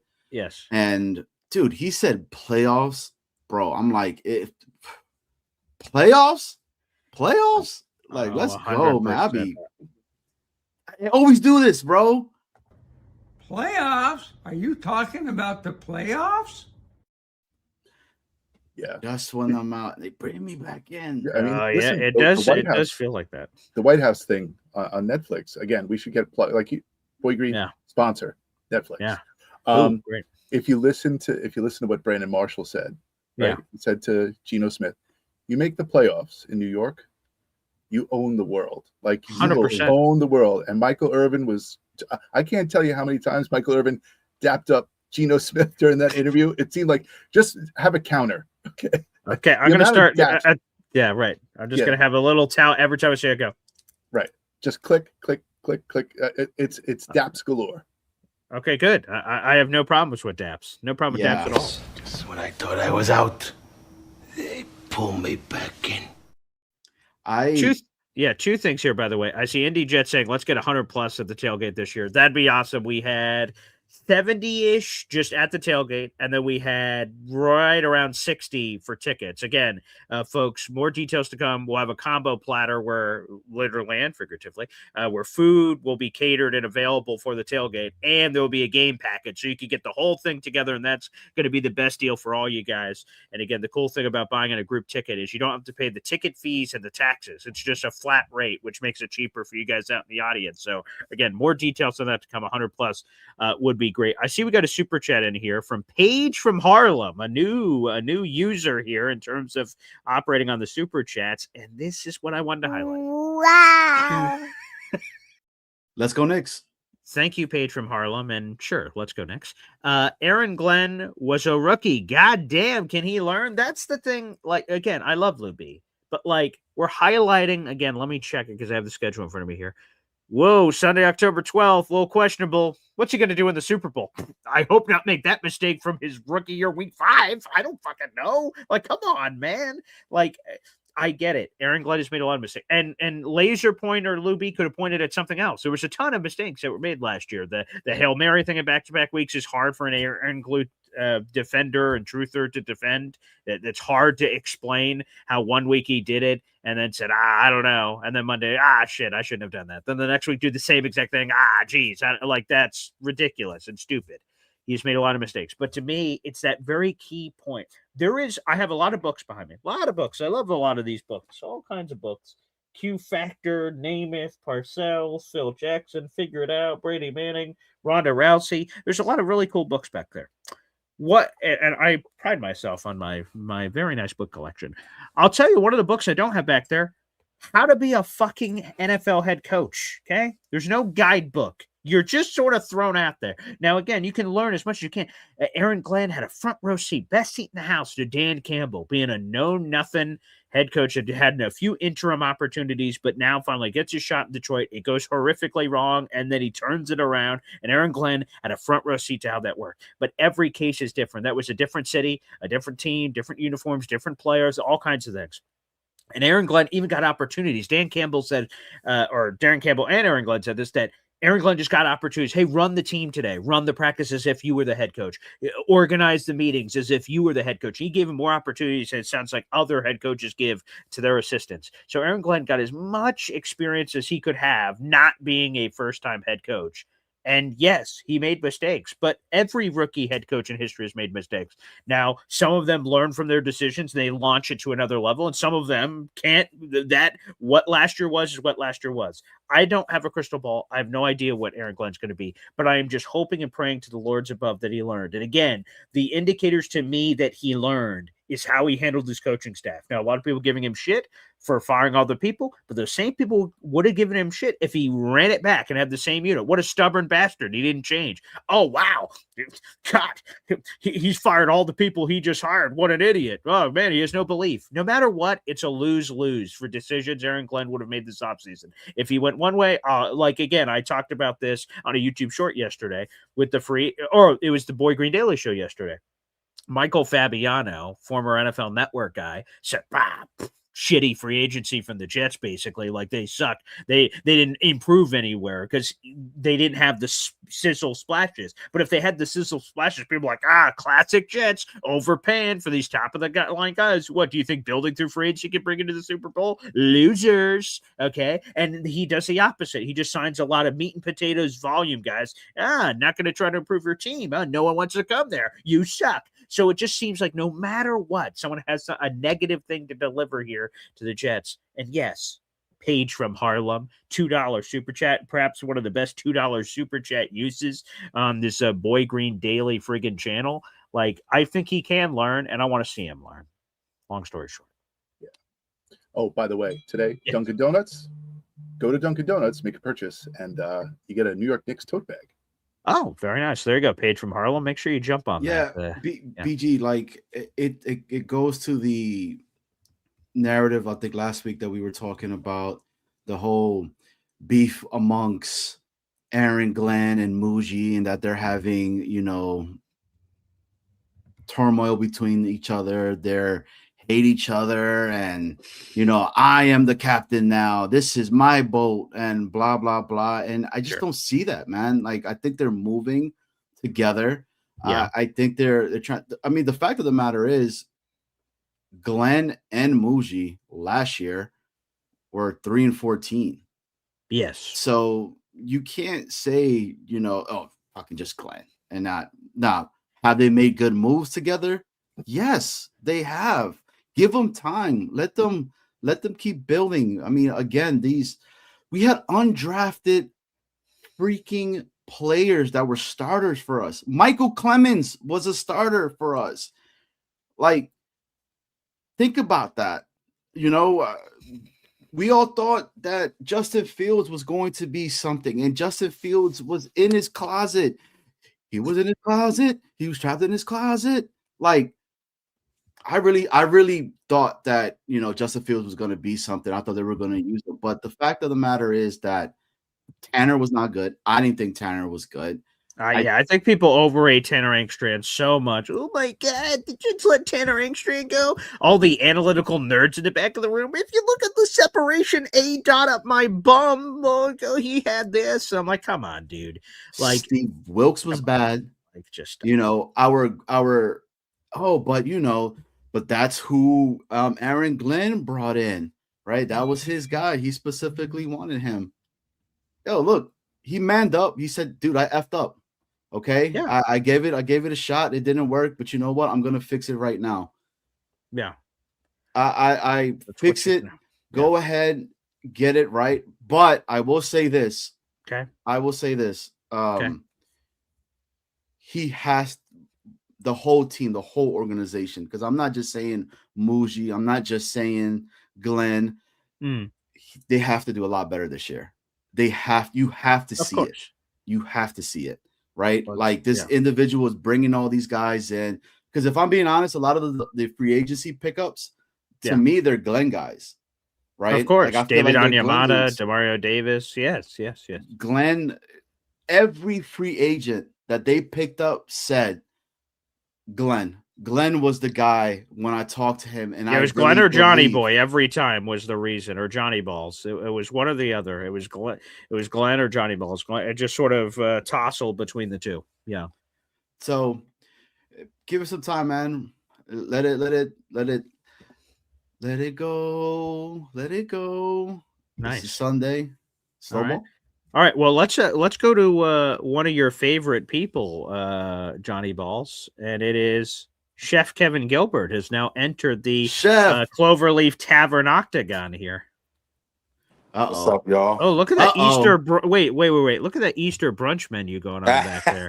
Now I saw, Chef, you were drawing those peeps. You were doing a wonderful job on the peeps. Great design work there. That's A+ on the artwork. A+. Very nice. Yeah, I saw him. He was sort of chiseling away at that behind the scenes as he was waiting to get on here. Look at that. Let me see. Eggs and a waffle buffet. Very nice. April 5th, 9:30. Okay. All right, look at that short rib, grilled cheese. Oh, look at that. R365, I believe it is, right? Oh, wow. Very nice. Those pastas are not cheap. Wow, not cheap. wow. Yeah. No. We invest in the best. Okay, there you go. Very nice. All right. Well, Chef, welcome to the show, my friend. Yes. Chef, it's good seeing you, brother. How you holding up, man? Hey, it was my first day back was Tuesday. St. Patty's. So did you survive? I guess you did survive. Trial by fire. I was just like this on the ground out of this damn place, man. It was a monster. We did better than last year. Sales wise. Congratulations.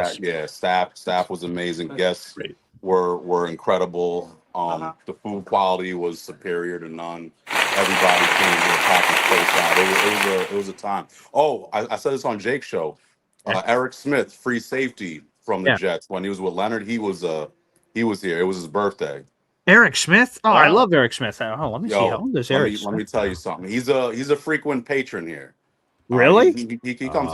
There's people that come here. I don't blow up everybody's business, but he came here. I saw him, I popped my head out of the kitchen doors and I saw two little kids with Jets hoodies on. And I'm like, yo, what up, go Jets? And they were all happy. I turn over and I see Eric Smith and I'm like, oh, what up, man? Just chopped it up real quick. And he told me it was his wife told me it was his birthday.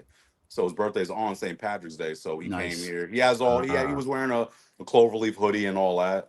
Really, really good dude, man. Former team captain. Look at Eric Smith, baby. One of the nicest people, man. And it's one of those things where I'm talking football with him, with the draft stuff, what he wants to do and all that. He's a styles guy. He wants styles at too. Oh, cool. All right. But yeah, he's the football knowledge, talking about the stuff so he still pays attention to him and stuff?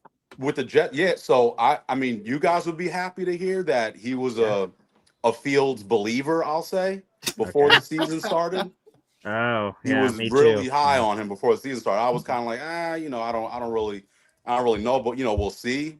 He was the best out of the options. I liked it at that time. Obviously, when the season started, I already knew what it was. So when I saw him, I'm like, yo, what happened with Fields? He was like, yeah, man, I messed up on that one. He was like, I really believed. I'm not trying to crucify him here when he's coming here to celebrate his birthday and all that. Yeah. So I had to, give him a little bit of slack. But really, really good dude, man. Yeah, let me see again. He looks like a young Snowball. I've seen pictures of Snowball from back. He just turned 43, by the way. He just turned 43. I did solicit Eric Smith to come on to Jets Worldwide, early on in the game. But now maybe Chef Kevin do it again. Drop the talent agent. Chef Kevin, you good, man. I'm gonna drop it. Yo, hey, by the way, man, you good. Here's a random Eric Smith memory. I don't think Eric Smith would enjoy this, but week 4, 2008, he knocked the shit out of Anquan Bolton and broke his jaw to goal in that Jets Cardinals game.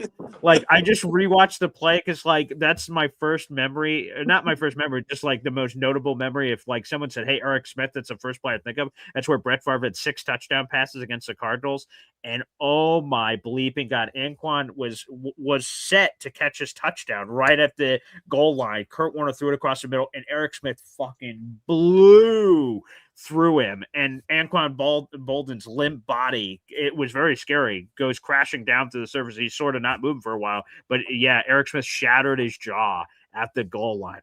Oh my god! It looked like a dirty play, but when you watch it again, I forgot who the Jets defensive player was that was behind Bolden, pushed him.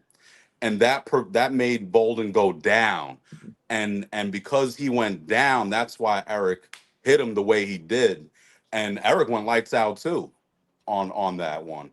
If you see behind, he's pushed, and then his body goes down a little bit, and that's when you know, the impact is there. If he wasn't pushed behind, ¿Qué pasó, señor? If he wasn't pushed behind, Eric would have got him in the area. Ooh, that's a good point. Yeah, I'm seeing the replay now of like the guy who absolutely lit him up from behind, which put his head much lower than it would have been, and then Jesus.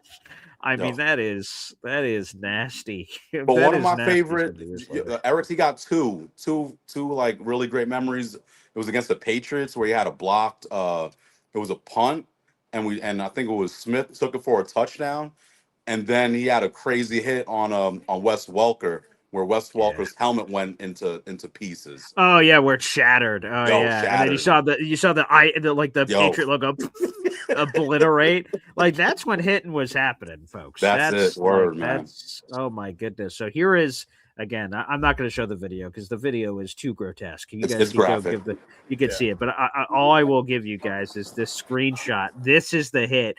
So that's Anquan Bolden there in the middle. Eric Smith on his front side smacking him, and I got to go back to the Jets roster to see who hit him from behind. But oh my God, that was nasty. So shout out to Eric Smith. That's good memory. Yeah, Definitely. good dude.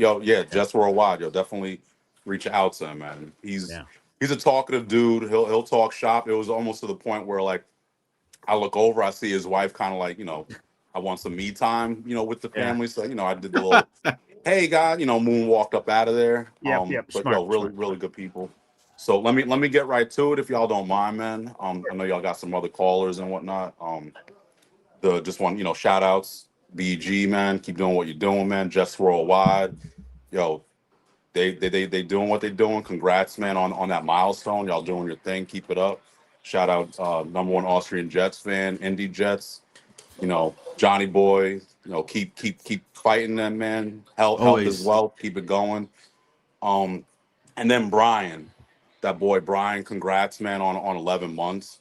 For you to be able to be sober through this awful, historic, inept season. You got this, man. You dealt with all this, and you still on top. Fighting that fight, man. Keep going, man. Light work, Brian. Keep it going, man. We proud of you. 100%. So, man, I don't really know where to go because that dude Knowledge. That was my first time hearing him. Yeah. And I saw Johnny Boy's face cringe with all that Carson Beck talk. Oh man, because he loves Carson Beck too, man. God, damn it, dude. I was like, okay, now talk that talk, man. Let Johnny Boy know. Now I see BG like, yeah, right, Johnny. He said, Hey, you just don't know, Johnny. You just don't know, Johnny. Oh, I do know. I do know about Carson Beck. I know a lot about Carson Beck. That's right. But look, being in that chip, right? I tell you this, yeah, throwing the that pass to the dude's shoes, laces, Close and whatnot. game. That's right. Yeah. You're right. Yeah, it's a close one. We all can't get there, but here's the thing, man. I'm somebody, and man, it ain't no slander on Hep, man. It's it's just all football talk. I can't get on board with Hep's vision in the first round with drafting Love. Yeah. At 2 and then getting Simpson at 16. For me, that's crazy because basically we're getting 2 backups in the first round. That for me that don't make no sense. Unless in your head it's like, all right, let's tank for next season. Because you're not getting no start. No, how? We already got Brees. He's already we'll be here for a year. I don't see them trading him. Hopefully they get an extension or whatever. Besides that, then you get Simpson. He's not going to start right away. And I got a whole thing on Simpson. I ain't gonna bore anybody about that. But I think Simpson's a bad choice at 16. Man, we need starters, man. We need starters. Exactly. We need players that could come in right now and get us some wins, man. Like getting backups, it's not gonna work, man. And I see it. Like the Love has skill. I've never denied that, man. But you got to look at what we need, where the holes are, man. The whole wide receiver. Who are our weapons? How are we gonna score points? Tell me, how are we gonna? We don't have nothing right now. Yeah, we need more. All the focus is gonna be on Garrett, and then who else? Don't tell me that Mason Taylor talk. Like, he's gonna be this transcendent. He's a nice fit. All right, he's a second round tight end. He's a nice piece. Is he it? Is he the Gronkowski? Is he the Travis Kelce? I don't see it. But maybe with a quarterback that will feed him right. Maybe we get the run game going, then the play action, and then things open up. Yo, I hope. But he ain't get hit downfield. We could blame Tanner, Johnny Boy's boy. Like we could blame Tanner for those play calls, not scheming him up. Is he a deep threat? Yo, I would like to see my tight end beat a linebacker across the middle, a little slant joint, take it 30, 40 yards. I would love to see that. It looks like Graham has some wheels. Yeah. Chef, and you know, I've told you, I've always said that I really felt like Tanner did not use Brees the right way at all, and it was frustrating as anything. You've been consistent with that, you know it. Yeah, but you're right. I want a weapon, bro.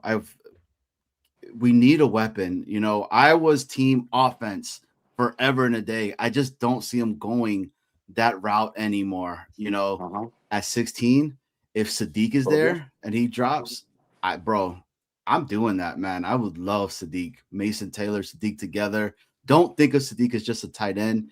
Think of him as a weapon that could open up a lot more other stuff. You know, that's why I want to see what they're going to do with this. Free agency's only been open, for 2 weeks, if I'm not mistaken. Not even that long, right?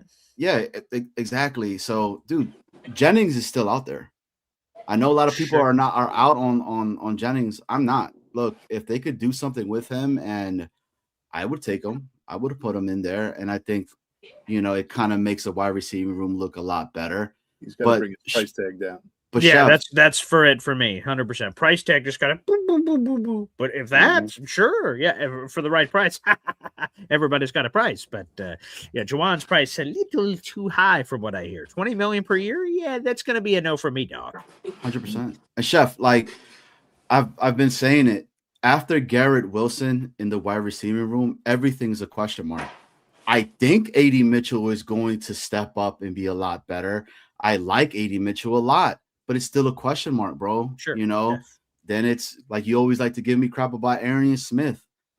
Right? We don't know. You're not the only one. know? Your boy BG's friend of the show, Nick Farrier, man. Yeah, Deshaun Jackson, baby. Action Jackson. What? Yo, I'm like, who? He's now a gunner. And we traded. Yo, don't get me started with no Aaron Smith talk. Yeah. Come on, Johnny Balls. Come on. I'm just saying. Thank you to my point about needing weapons, man. Sadiq, yo, I could rock with that, man. At 16, but we still need a wide receiver. For sure. And that's what I'm saying. So that's why I put in the Jennings conversation. You know, are they going to do it? I mean, dude, I think there's other wide receivers. I want a wide receiver. This is my take. Johnny's take. Okay, Johnny Ball's take. Dude, I want a wide receiver that's like 6'5", bro. Okay. Give me a guy. Give us your dating profile. What are you looking for? 6'5", long romantic walks on the beaches. Yeah. What else? 6'5", 6'5", has a really good catch radius. Is not scared to go over the middle and just. What about weight? What are you looking for in weight? Probably like 220, 230 be great. Okay. You know. Wow. So are you an arm length guy? Does arm length? Yes. What about arm length? Length, yeah, that matters. Length matters. Okay. Yes, it does. Wow. I'm a size queen, so yes. Jesus. And yeah. So that's Johnny Balls. Johnny Balls take on wide receiver. God bless. Well, I can't wait for that Easter brunch. It's right around the corner, Chef. Oh, yeah. Well, we're doing it back to back, man. Wait, next Sunday is it up here? So bunny brunch right here. I don't. Oh, I missed that. Okay, let me March 29th. Get that. Oh, bunny brunch. Oh, I see. Oh, I see. Yeah, we got both. Oh, I see. Now I got it. 9:30 to 2, 9:30 to 2. So we have the Easter brunch and the bunny brunch. The old double dip. National Grilled Cheese Day coming up as well. Oh, very nice. Okay, there you go. Eggs and waffle buffet. Very nice. Okay. You need somebody to dress up in the bunny costume. I'm gonna. We got that. Yo, we got it, man. Oh, you do? Okay. Yeah. We do the Easter egg hunt too next week. Oh, that's beautiful. I mean, it sounds like I'm plugging. No, that's cool, man. Hey. Yeah. Now we're doing it, man. We're busy. It doesn't, we just had St. Pat's. It doesn't stop. We have the Valentine's Day, the Super Bowl, the Mardi Gras stuff, the New Year's Day stuff, New Year's Eve stuff. Now we fast forward, and right after the Easter stuff, you got the Mother's Day, the Cinco de Mayo, all this national whatever food day stuff coming up. Then you get into the graduations, you get into Father's Day, July 4th. It's press, it's repeat. That's all it is. But you got to make it better, right? 100%. Snowball, it's the same curriculum stuff, but you got to make it better. I believe in improvement, Chef. I'm a teacher. I believe people can improve. Un segundo. Yeah. Silencio. Okay. Well, quite. Chef, I want to thank you so much, as always, my friend. And again, it's good to see you back in your place of business. Hey, I appreciate y'all. Go Jets. Hell yeah. Let's go. Chef. All right. El Segundo. Yes. That's a good song from, Tribe Called Quest. Oh, nice. All right. Shout out to them. Rest in peace, Fife. Oh, R.I.P. Two things here. First off, Jared B. I didn't want to miss your membership earlier. My apologies. Here we go. Let's hit that. For Jared B. And that membership went to South Philly 734. You're now a member to the Boy Green Coffee Club. Shout out to Jared B. Keep those memberships flowing. And we also have another super chat. It's so nice. Paige from Harlem checked in twice. Another super chat coming in from Paige from Harlem. Johnny Boy's Knicks representation on the program. Wow. 100. I was going to bring this up earlier, so I'm glad that this is your super chat. It is crazy on the Moody Glenn split. Like, wow, Moochie, way to pull that off, man. Moodster, love it. And the super chat is a $2 super chat. Good move, praise Moochie. Every bad, blame AG. How?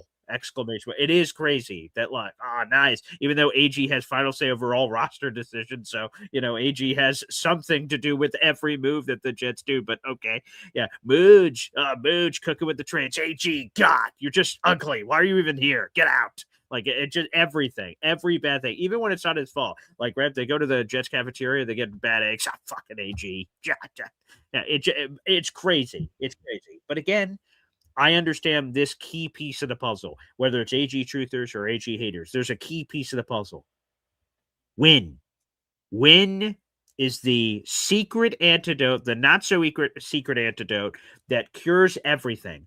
It stops the AG bullshit. It stops the other stuff. Then the people that are talking about beat writers writing negative shit. Well, if they win, there's more positive stuff to write about. I'm sure, and some people would disagree with this, I'm sure the beat reporters would love nothing more than to cover a team that's winning. And it's what a story. Rich Cimini joins my show all the time, and he says that he doesn't root for teams, he roots for stories. And the good story is the Jets turning it around after 15 years in darkness and the doldrums, like turning it around and being a playoff contender, turning it around and winning games. Aaron Glenn being the captain of the ship to help turn this round, to return to the franchise that once invested a first-round draft choice into him, and he had a wonderful Ring of Honor type of career, and to come back and be the man that led us out of this bullshit. There's nothing better. So yes, Paige from Harlem, I'm glad you said this, because this is the take of the fan base. Moochie's awesome. Glenn sucks. I'm not saying Moochie's not good, but it's easier for him to look good because he doesn't have to coach the game. He has the AG's record because their records are synonymous with one another, but like, he doesn't get blamed for the record. We blame people for the record at the end. Wow. Can you see Joe Douglas? He's 50-96 or whatever ridiculous thing it was. We're like, man, this guy sucks. But we normally don't bring up GM record till the end of the rope. Like, here, we're just throwing it all on AG and saying Moochie's awesome. Moochie has cooked up some good trades, and I imagine he plays a very large role in those. But, like, we sort of have to spread the butter evenly on the toast here. And I think that's sort of where we're losing it, quite frankly. I see what you did there. We had Chef on, right? Yeah, so, like that. See, full circle. Yeah, and again, what kind of breakfast for me and Johnny Boy are going to be getting down to the draft? That's my question. Meals. What's the meal plan here, Johnny Boy? Are we getting a compliment? I know we're doing a hotel swap. Ernie, is there a complimentary breakfast? There is, but bro, like so if we're going to be rolling together. Yeah, I'm already looking up stuff like. All right, good. so I heard that we have to try out Peronis, whatever they're called. Okay, I don't know what that is, but all right, I'm okay.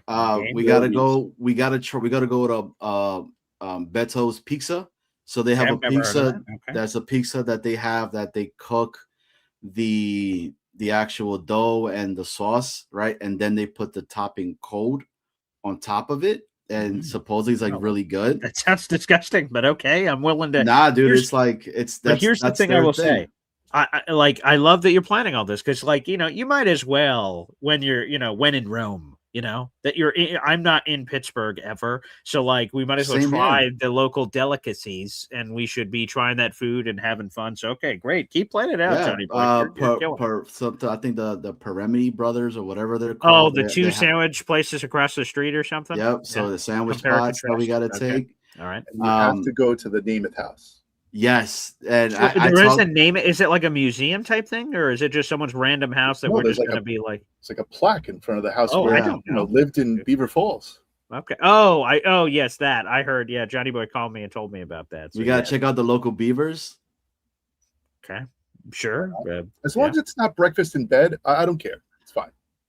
Okay, yeah, I don't want to overstep any lines here, Snowball. So I will respect whatever, whatever that is. I see a page from Harlem is bringing up Jake Aswin. Jake Aswin always asks, "What is one thing Aaron Glenn does well?" He's done a lot well. Control the locker room, got rid of the quitters, demand accountability, stop the leaks in the building. Yeah, AG has to. I hopefully am not opening up this can of worms again between me and Jake. But Jake says, "What does he do well?" And then on one of the things, because he was saying it every day on Twitter, I gave him this long, like 3-page story thing of what I thought Aaron Glenn did well. And then Jake would respond and go like, "So that's what you're going to say? These are the things you're going to pick?" I'm like, okay, so now I couldn't pick anything. And then the things I pick, you're like, I don't even know if those are so good. Well, okay, we're just going to agree to disagree. So no, I don't want to stir any more Jake Aswin up. The good thing is that we can be on the other side. And look, MC Show Digital is in the chat. Pierogies. So Lurch, he's a big Pittsburgh guy because his son went to college at Carnegie Mellon, I believe is how it's supposed to be pronounced. Down there in Pittsburgh. So he would go to a pipeline there all the time. So the only thing I know about Pittsburgh is last summer we went to a Pittsburgh Pirates game, and because Lurch and every baseball fan on the planet says, "Oh, that's the most beautiful ballpark in all the land. You just have to go." And I'm like, all right. So we went and hit up some of these places. But a lot of the places you brought up, Johnny, I have not checked out yet. So we'll have to get some insights and see what's up. Oh, dude, I'm telling you, man, like I'm already I got a plan. There's the fried bologna, right? Yeah, it's like a fried bologna sandwich. That's from out there. That's big. All right. What else? I know you're a breakfast individual. I love breakfast. Yes. So there's this supposed almond turnover thing that they had that they're known for out there. Yeah, I'm just saying, man. There's some. All right. Well, here's what I'll do. We'll go to the places like when we go to this weird pizza place. I'm recording this. It's gonna be some exclusive footage. 100%. Let's get it up on the channels. Let's get some stuff. When we go to this weird pizza place that cooks all your food and then throws all the raw shit on the end, like as long as it's a pepperoni pizza, I'll give it a whirl.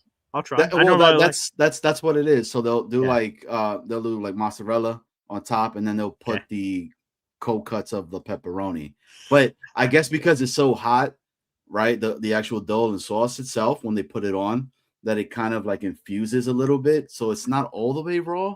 They're just trying to save time. That's all. It sounds like they're lazy bastards, but yeah, that's the thing. I like crispy pepperonis to have like a little crunch. It's going to be a wet noodle, so like but I'm going to try it. Johnny says it's the coolest thing since sliced bread. Fine. I will spin it around. I will give it a whirl. So that's something I will try. They got this salad thing that they do where they put French fries on top of it. And that's what they're known for out there as well. So I'm just saying, man, like, I like having fun. I like enjoying different things. Hopefully we run into Joe Namath out of nowhere. Like we're just walking. That would be cool. Down the street, and then did you see the kid thing? So like they're shutting down the schools for the week, so they're all digital learning that week. I just saw it from Schefter like a few days ago. Yeah. So because of all the craziness of the expected people in the town, that's way more than normal and everything else, all the kids are learning remote that week. We need to hit up Mark, because Mark's out there, so Mark might tell us all the good spots. Who? Sacchetti. Oh, Mark Sacchetti. Yes, spaghetti. Oh, yes, that's right. Yeah, so he's out there. Dave Brigga's out there. I see Philliam says the Roethlisberger. Whatever restaurant we went to, maybe multiple restaurants have this.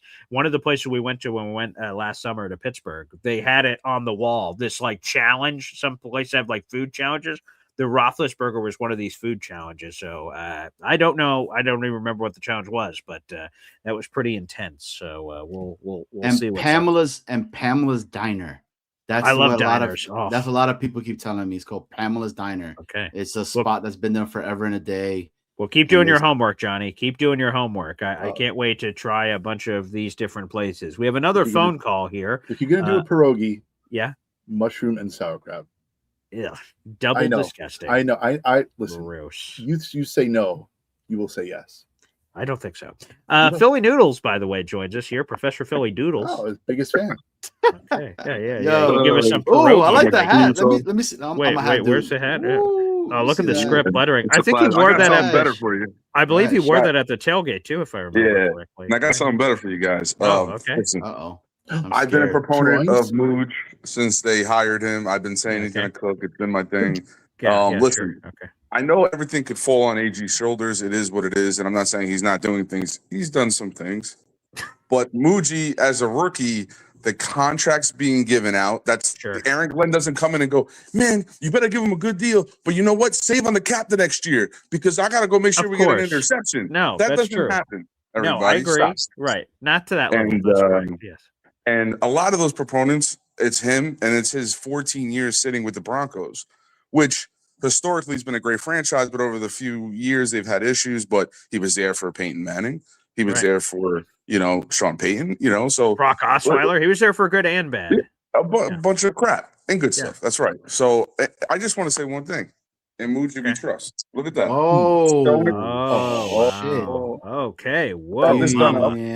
That's a great shirt. Wow. Look at the quality of that photo. That's wonderful. Dollar bill.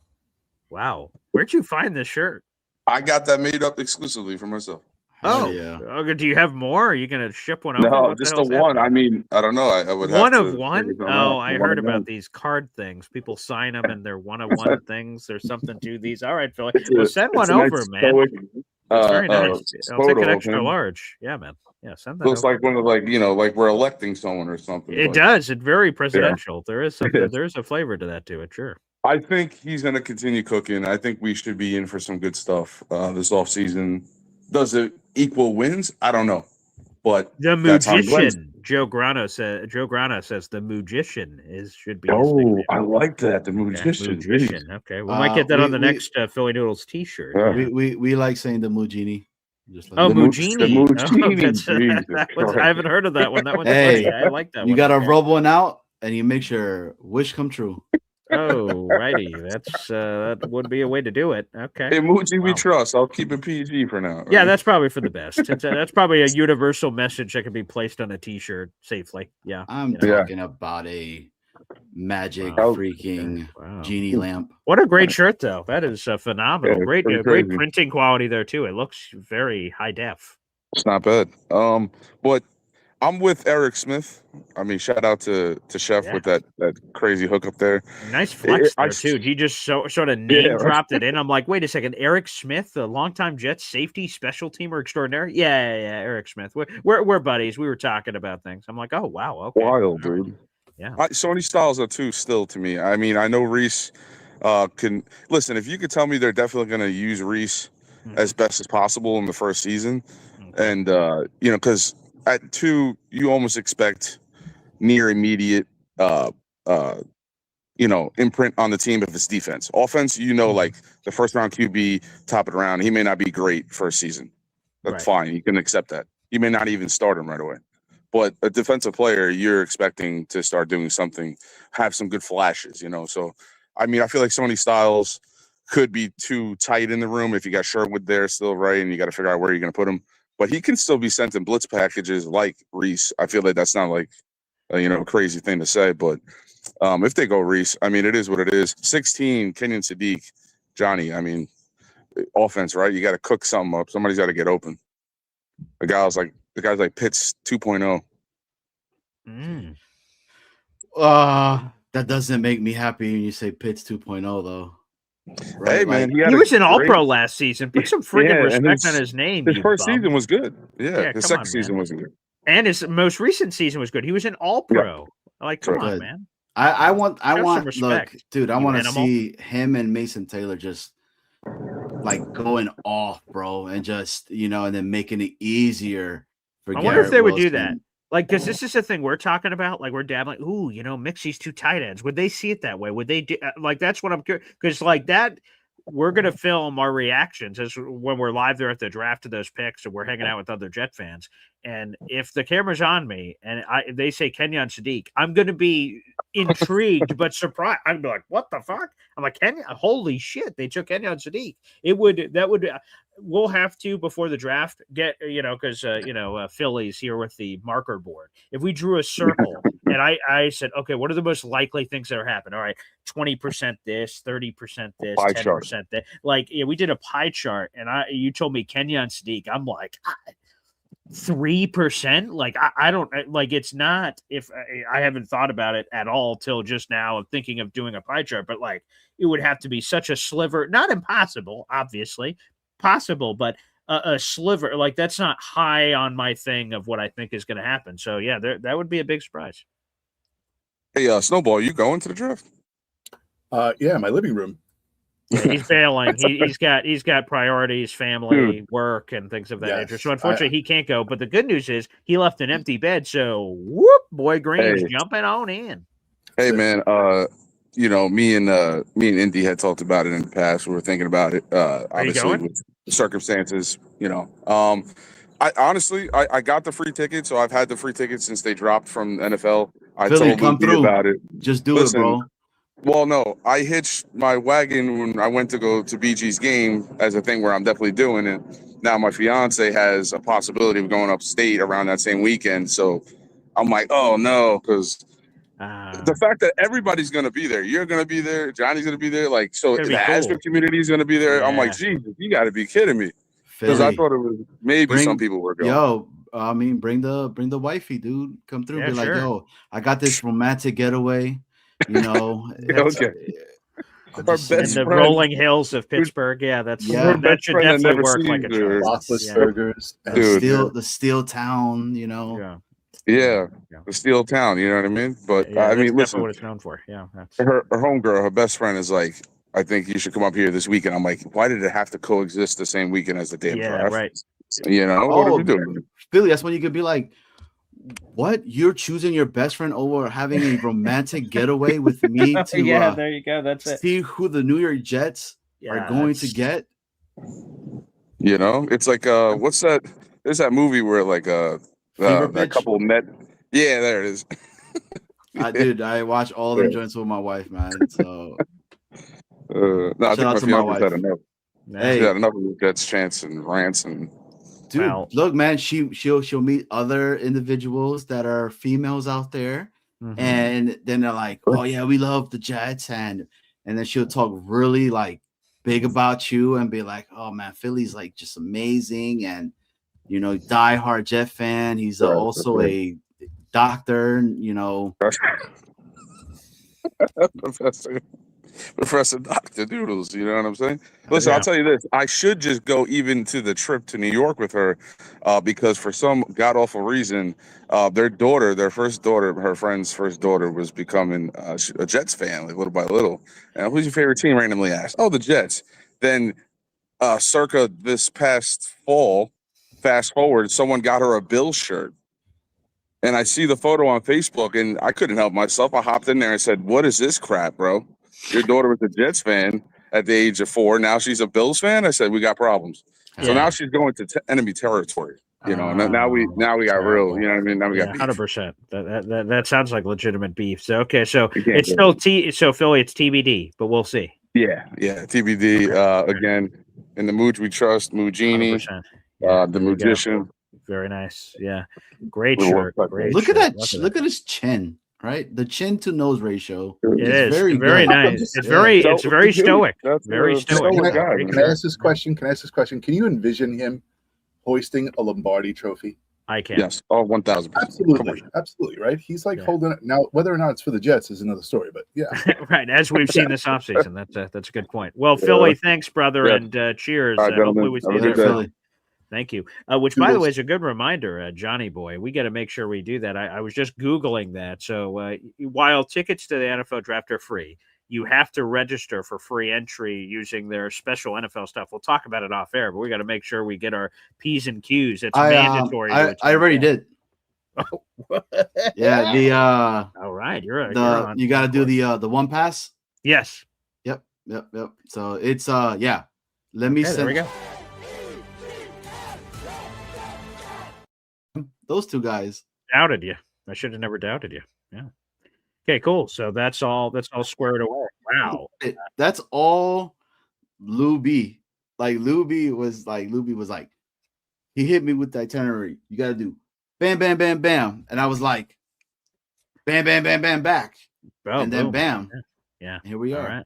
Again, I can't wait. I was just reading the NFL stuff. They're going to have all these different things there, autograph sections. There's going to be Jets players there, other players there. So we're going to get that. We're going to get to see people. We're going to get all these crazy foods being at the draft. Man, this is a once-in-a-lifetime experience. So again, shout out to Jets Worldwide. Without you guys, I wouldn't be able to attend. So we're going to have some exclusive content on Jets Worldwide, some exclusive content on the Boy Green YouTube channel. We're going to do some cool collab stuff together live from the draft. It's going to be a lot of fun. I can't wait, boys.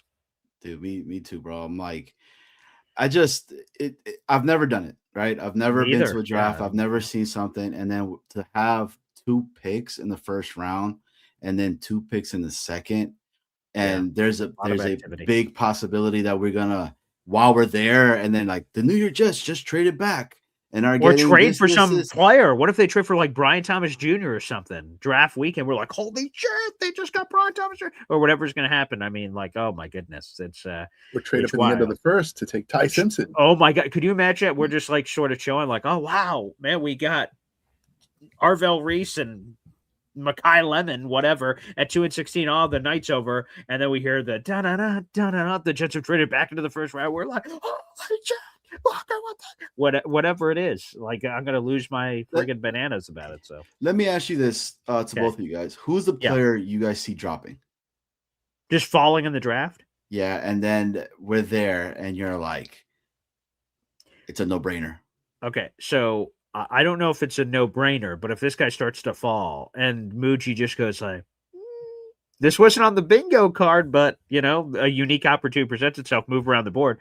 What if they take, like, let's just say Arvell Reese at 2, and then Ruben Bain, because the arm length just starts falling, 7, 8, 9, 10, 11, and Muji's just like, we remotely thought about it at 2, but holy fucking shit, he's here at 12. Let's move up, or 11 or whatever, and just do a quick mini trade up, not give up a lot because he's Darren Muji, never gives up a lot, and just walk away from the draft with like, and then so you do that, and then come back into the first round for something like, what would be really crazy is if they can come back into the first round without giving up 33. They give up 44 and other stuff, and you maintain 33 to either trade it because everyone wants it or do something else and make up the picks that you lost and just start moving all over the place. That'd be crazy. So my gut to answer the question though is Ruben Bain. Like he's the guy that I could see sliding for all the obvious reasons. And then people start going like, man, how far is this fucker going to fall? And then boom, Jets go get him. But Snowball, who's your guy? Who do you think could start slipping? I'm going to agree with Indy in the chat. I think just because of his interview, I think Lemon could fall. Okay. I think it's perception. Being in New York, we're very tolerant of a lot of crazy shit, but that's true. I think the rest of the country is kind of like, not for us, dude. So maybe somebody else can take him. So we're all up for him. Like oh yeah, give me the Cobra Snake Eyes. I don't care. You think he falls out of the first round? That's what Indy says. Lemon falls out of the first round completely. I think he could be a surprise fall, but I'm not sure out of the first, but he'll. But if you're the 33 and he falls, like that's one of those scenarios where like, do we trade this pick or do we just say thank you? What you said before though resonated with me with the 44 pick. Yeah, to trade that to jump back in. Yes, and not still 33. Maintain the 30. Yes. Yeah, and still maintain the 33. That is the Muji move. Yeah, that sounds Muji like magic? something he would do.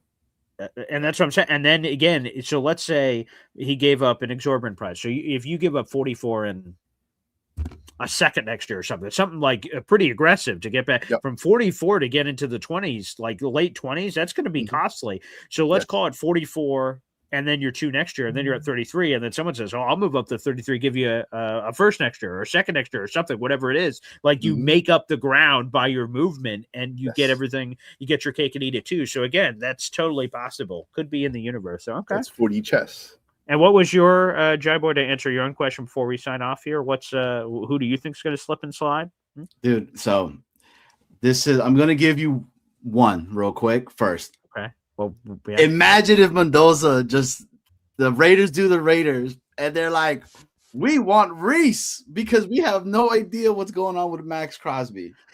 Just put that. I can't even I will tell you, in 2018. We had all thought, oh, Sam Darnold's clearly the number 1 overall pick. It's not even worth Jet fans talking about it because why get our hopes up? And then I remember it. Maybe this is more dramatic the further you get away from it. But I remember the day of the draft, Schefter was like on Mike and Mike or something back in the day. And he went, they're taking Baker Mayfield. And then everyone's like, what? Baker Mayfield? What? No. Yeah, okay, this is but they're not really going to do it. And then he's the number 1 overall pick. And I was at a mini draft party of 3 people. And I'm like, oh my God, the Giants are really not going to answer a phone call and take fucking Saquon Barkley. We're going to get Sam Darnold. And it would be, and that was crazy, but this would be tenfold crazier. If I can't even imagine, and we have to sit around for 10 minutes. Hopefully the Jets have made the quickest selection. What? Okay. Boop, boop. And make that pick the quickest of all time. That just, okay. So I appreciate you putting that out into the universe here on March 22nd, though. Who's playing quarterback for the Raiders? I don't care. Good luck. Tom Brady. Nice. We saw you. Yeah, he was playing ball, it in flag right? football yesterday. Football. Yeah. Go and suit it up. I'm just joking around though, because that's not happening. Everything, all the moves that they've done, they're getting them. But the conversation over about Caleb Downs, all of those medical reports that have been saying that about his knee and everything. Could you see him falling down? And if he's, and what was the name you just said? Caleb Downs. Oh, Caleb Downs. Yeah. Sure, I could see that. Yeah, I would. Shit, at 16, hell yeah. And you're telling me Sonny Styles or Reese, whichever one they go at 2, and then it's a Caleb Downs, bro. Let's go, dude. But the Ruben Bain's a monster, man. Yeah, I would welcome it. What I'm trying to say here is we have no clue what route the New York Jets are going to go to, which is exciting, great, and awesome, and it's an exciting time. So I just hope they get it right. Let's hope. Super Chat coming in. Wow. All right, here's the scenario. Paige from Harlem has been active today. Appreciate it. Trade. And then do it for the draft. Paige from Harlem says, all right, Jets, you trade 2 and pick 243 overall to Arizona. You get 334 and 103, and you trade 16 and 44 for 6. Wow, there's a lot of movement here. And to go get the other Cleveland first rounder. Yeah, Cleveland has 2 first rounders, so I'd be curious if they'd want to split that asset and then keep it for another first rounder plus our second rounder. Wow, there's a lot of movement here. I'm intrigued. But what is Arizona moving up for? That's the ultimate question here.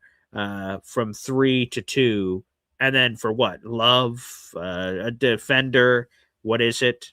But I'm open. The 34 pick is super attractive to me. To think that you could have the first 2 picks of day 2. Oh my God. The damage you could do with that is unbelievable. What do you guys make of this movement around potentially? So we do this crazy dance and we wind up with 2, 6. And what? Well, 3, because we're trading away 2. Oh, 2, 3. So yes, we have 3 and 6. 3 and 6. 3, 6, 33, 34.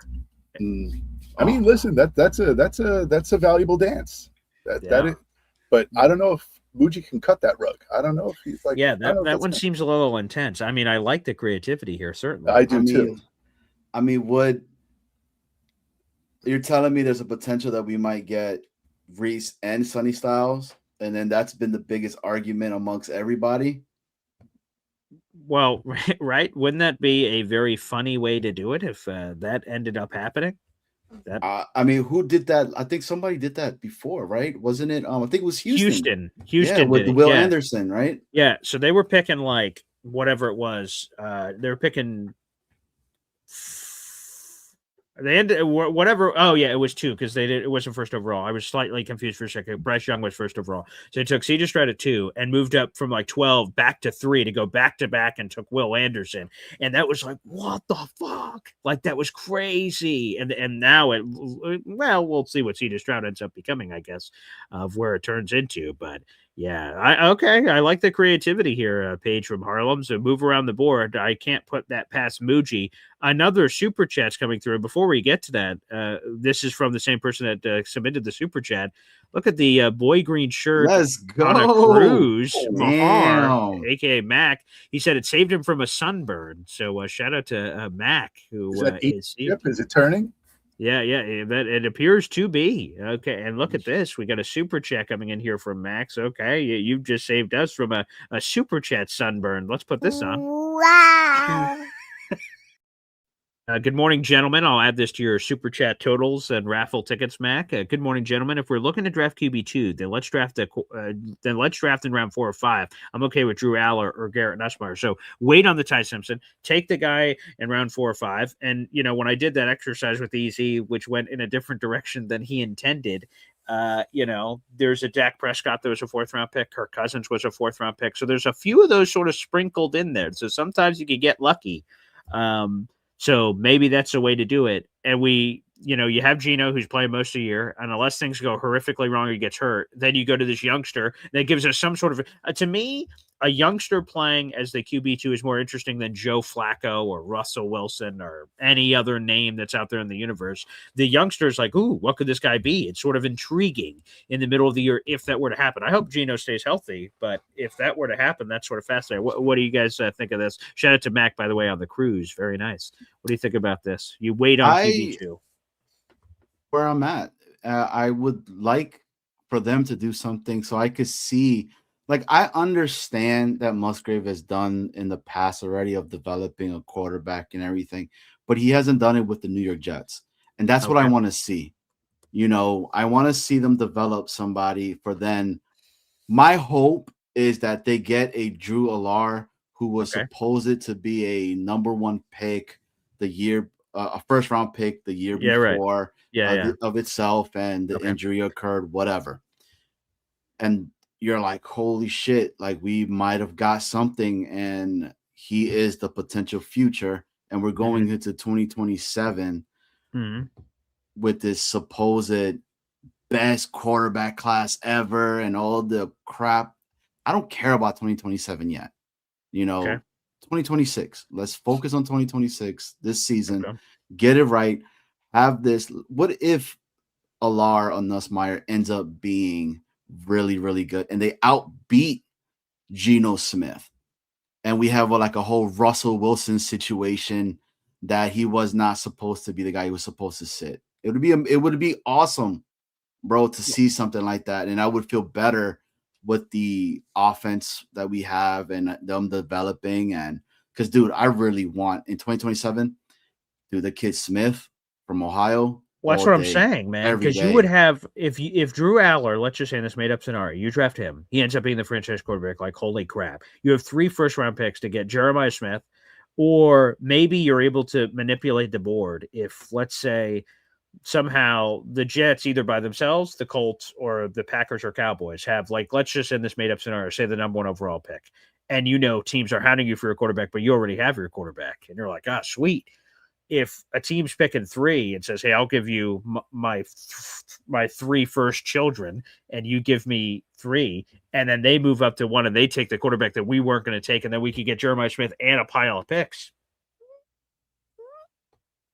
Now, this is crazy. So, yeah, I don't hate this at all. If it's Drew Aller, Garrett Nussmeier, you just wait till day 3 and you build up the team. Jets have a lot of needs. So that's the other part of the Ty Simpson conversation we were talking about earlier, 4 picks inside the top 44.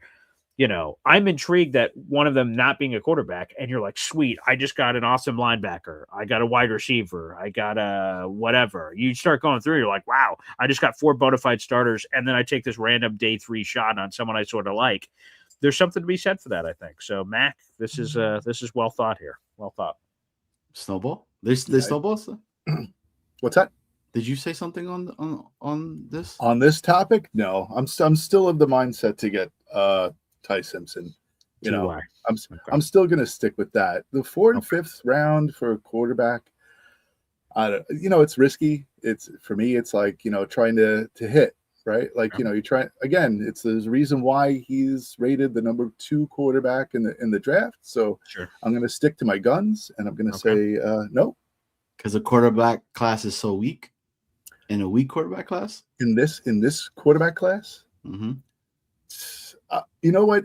It was scary for them to say that it was going to be one of the strongest, and now it is what it is. So cream rises to the top. So Mendoza, for me, listen, can I just tell you something? For me, sure. Can I just be honest with you? Honestly, what I want to tell you is this: Mendoza, although gifted and a very was he a product of his environment? Was he a product of the coach? Was he a product of these incredible receivers that just seem to never drop anything and just make these incredible catches? Yeah, he seems like for me, I don't know how to put it in words, but he seems light to me, right? He seems light. Okay. On the other hand, Ty Simpson, with what he had to deal with, and he had a lot of crap go on later on in the season, and he just seems grittier. Like he seems like a grittier guy, right? I'm saying Simpson is. We always are tempted with what could be, and we have to settle, and now maybe settling is going to make it for us. So I'm just saying I'm sticking and picking with not sticking and picking, but I would do Reese wide receiver, and then again use that 44 pick, try to get back into the first round and get Simpson in the 20s. Okay, that's all. Well, Mac, I appreciate the super chat. Thank you very much. Creative thought process, and I love different conversations, and that's what we have on this program. Well, Jets Worldwide, fellas, give us another plug here before we put a bow on this puppy. We've got JWW. Once every weekend, you guys take over the show, and you guys are kicking ass over there and taking names. Yeah, man. Just Worldwide. Come check us out. Friday nights, 7:30 p.m. We have some. We have fun, right? We talk about what's been going on during the week. Our last episode, we actually had Gunny, so shout out to Gunny. Yeah. We actually had DK, yeah, and we were actually talking about the interview with A.D. Mitchell and the Downs brothers. So, which if you guys haven't seen that, go peep it out. It's a good view. The White House with Michael Irvin. Go ahead and go check that out. We were talking about that as well, and the different possibilities are coming up in the draft itself. I think it was fun. Look, man, Jets Worldwide, come check us out. But first, before you even come over there, go to Boy Green. Hit the like, hit the sub. I mean, hey, Boy Green, again, we can't thank you enough for everything that you've done for us and continue to keep doing. This is a content creating is a art. And we have the art man himself in Snow Boy, which is his new deemed name. Snowball, take it over, my guy. Nice. If like Johnny Boy said, if you haven't gone over to Jets Worldwide yet, Jets Worldwide, all one word, down at the bottom of the screen. Hit the subscribe, please. Really appreciate it. Viewership is going up. Subscribers are going up. Again, thanks to Paul for really pushing us over the top. That was amazing the other week to be able to do that. I listen. I wanted to say thank you to all the new subscribers and the people who have been with us since the beginning. It really means a lot to us. We aim to please, and we really try our best to deliver some, fun and good and wholesome content. And I think we're getting better at it. And stay with us. And to the haters, shout you guys out too, man. We appreciate you guys too, because it helps the viewership. Yeah, there you go. Yeah, that's what I used to get it not annoyed, whatever the word is, like they used to get under my skin when people would watch the show and just have terrible things to say. And then I went like, wait a second, they're watching the show. Phenomenal. Great. Oh yeah. You want to be, I learned this lesson very early in radio. You want to be loved or hated. If people just watch your show, wow, that was a perfectly adequate program. Wow. Yeah, I have no feeling about it, but wow, that was adequate. Yeah, that's the worst place you could be. And also very on brand of Johnny Boy. I said, hey, plug Jets Worldwide. Hey, did you guys hear about this A.D. Mitchell interview? Hey, did you hear about this other interview? All these other I'm like, plug you, man, and you're trying to plug everybody else. Like, Jesus, man, so selfless. Look at this. But, I'm just, dude. The other thing that I meant to tell you, BG, was what's up, Frankie? Frankie entered the Octobox here. Very nice. Did you see Chris Sims literally break Drew Alar? Like, yo, be very cautious of this guy. Like, the dude's mechanics are so bad. That dude's throwing type of I saw a lot of that in the college football playoff. When I saw him, there was a lot of red flags, but I mean that's in there. And look at this. Look at, you got the Yankee hat and everything on. Frankie, what's on your mind, man? What's up? Yeah, I know Johnny loves his hat. That's why I wear it all. I didn't want to say nothing. I didn't want to say anything. Can't wait, baby. No, I actually called in. I had a question for Snowball. So why do you like Ty Simpson so much over? It sounds like all the quarterbacks. When last year, or the prior year, I guess, the prior college season, Nussmeier, Alar, even Mendoza, they were all ranked higher than him and just seemed to be better. I mean, if they were all healthy, they would have been like, and they came out, they would have been like top picks. So I'm just trying to understand like what you're seeing. You said it. You said it yourself. You just answered your own question.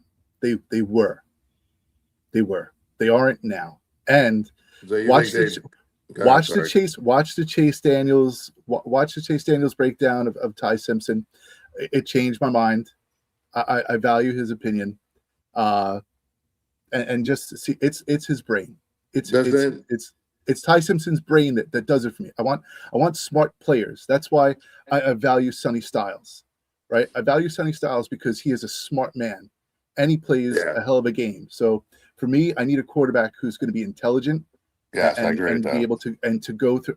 I'll take intelligence over physical attributes every single time. Okay. So weak arm, whatever. Okay. Chad Pennington didn't have the. I am not comparing Ty Simpson to Chad Pennington at this moment. I'm not at this moment. Okay, not at this moment. Oh. But what I'm telling you is this: that Chad was smart.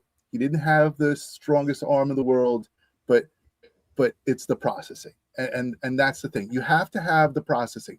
Everyone said, "Oh, look at the throw that Zach Wilson did in the whatever his college pro day." Yeah, I agree. He's amazing. But then when he came in, he turned into a ballerina, and he's like spinning around on the field. He's running away from defenders. He's freezing. Justin Fields last year freezing up, not being able to throw the ball, can't process anything. I like the kid's brain, and I'm all about brains. So okay, I agree. That's my reason. Your theory, I agree with you 100%. I want the most intelligent quarterback, and that's why I like Mendoza, because I think he is by far the most intelligent quarterback. I mean, that guy processes things incredibly. I don't think we're going to get. You can't have him though. You can't have him. I know. I'm just saying, but that's. So does the one thing that scares me about Simpson is the inexperience. Does that bother you at all? No, doesn't bother me. Doesn't bother me. No, because he's going to have the opportunity to. He will listen. If he's going to have the opportunity to play this season, it's just going to be in cleanup at the end of games. He'll play.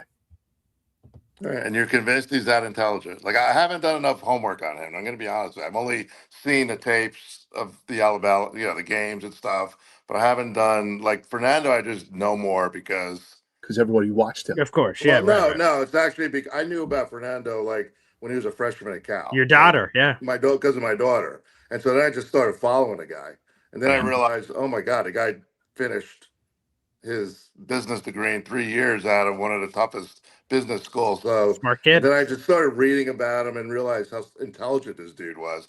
I didn't know that about Ty. I'm gonna be honest with you. I had no idea. If you're telling me he's really the smartest guy out there, okay, you might be changing my mind. Because I agree with you. I agree with you. I want the most, because again, Brady, if you think about Brady, to me, he was the most intelligent quarterback I've ever seen.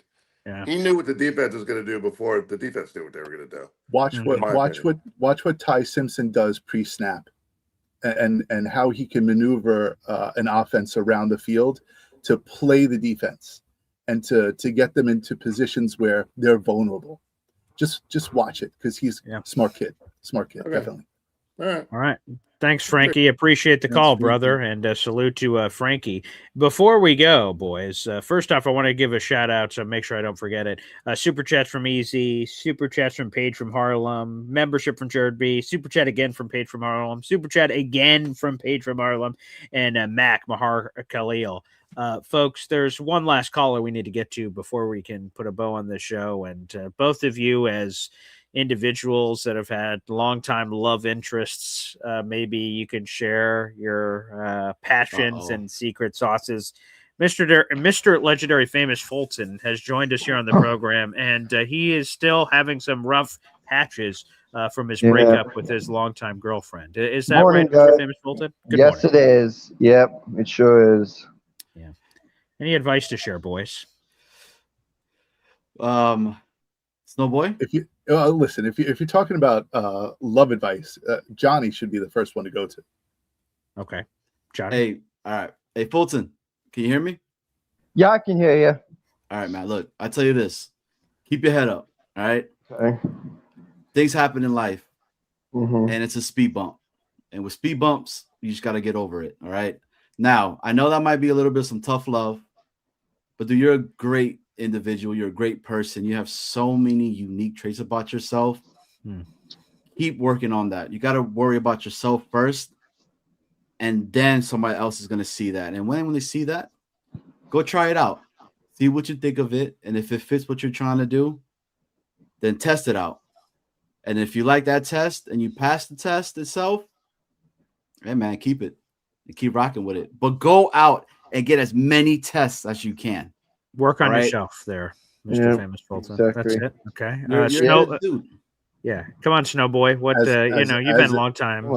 As an educator, as Yeah. an educator, I want Sure. to try to educate you a little bit. Please, Professor. People don't score 100 on tests all the time, right?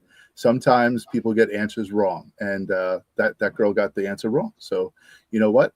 Like, she missed out. That's it. And there's someone out there who knows the score and is going to answer the question correctly and pick you. So you're out there.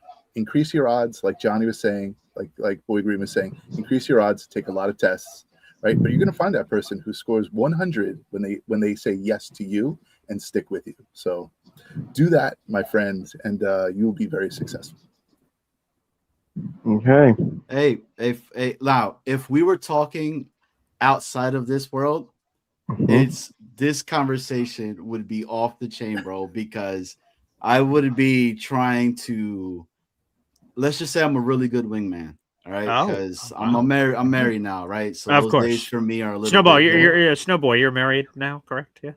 Married for this year is going to be 30 years. 30 years. That's a big number. Congratulations. That's and BG too. So Fulton, right? You're hanging out with us. You're chilling for sure, bro. I am like getting you everything and anything under the sun, my guy. Look, it'll range from a 1 to a 10. It does not matter as long as by the end of the night, my guy, you are happy and are well relaxed. All right, so exactly. Because you got this, man. Yeah, you got this. I do. Yeah, you got I do. this, man. I mean, look, you're playing ball. You were dunking on dudes, crossing them over. You got medals. Bowling. What does she has? Well, acting. You're a thespian. Actually, I had like a lot of medals in my career, like thousands. Okay. Like wow. thousands of medals. Oh, geez. Like let me see here. I've got like a bunch of medals here in my career. Are you about to flex him? Are you about to show him, Mr. Sure, Famous? I will show them to you guys. Hell yeah, All right, show us that. Yeah, sure. Let's Yeah, go. flex. Yeah, Let's yeah. go. Let's All see right. your hardware. I would wear all of them every Sounds day. good. Wear them. That's what I would do. Hell yeah, look at that. Look at Here you that. go. So here Let's are see. the medals right here. Wow, that's a whole bag. That's a Let's duffel. go. Okay. Let's Yeah. go. Okay. Wow. Mr. All right. Famous Can you Fulton, spin just it put all around, those Dylan? on. Yeah. Yeah. Sure. Put one of them on for us. Can you put Yeah, one of stop them putting them on. Stop putting Sure. them Start on. just putting them on Hell and just yeah. walk in and Yeah. just like put them all on if you can. Sure. right. Walk Yeah. into a room with all those medals. Yeah. All right. Yeah. Yeah. Yeah. Lean the phone up against something so we can see you start stacking and racking here. Right? How can girls resist a guy with like 4,000 medals walking? Yeah. 100%. That's some solid Medals gold. right here. So Hell yeah. Right, yeah. Let's go. Yeah. Go. Sure. It's like Mardi Gras with medals. Yeah. Right. Which. Yeah. Some people have to do. Never mind. And another one. And another one. Wow. There you go. Wow. Oh, No. just stop.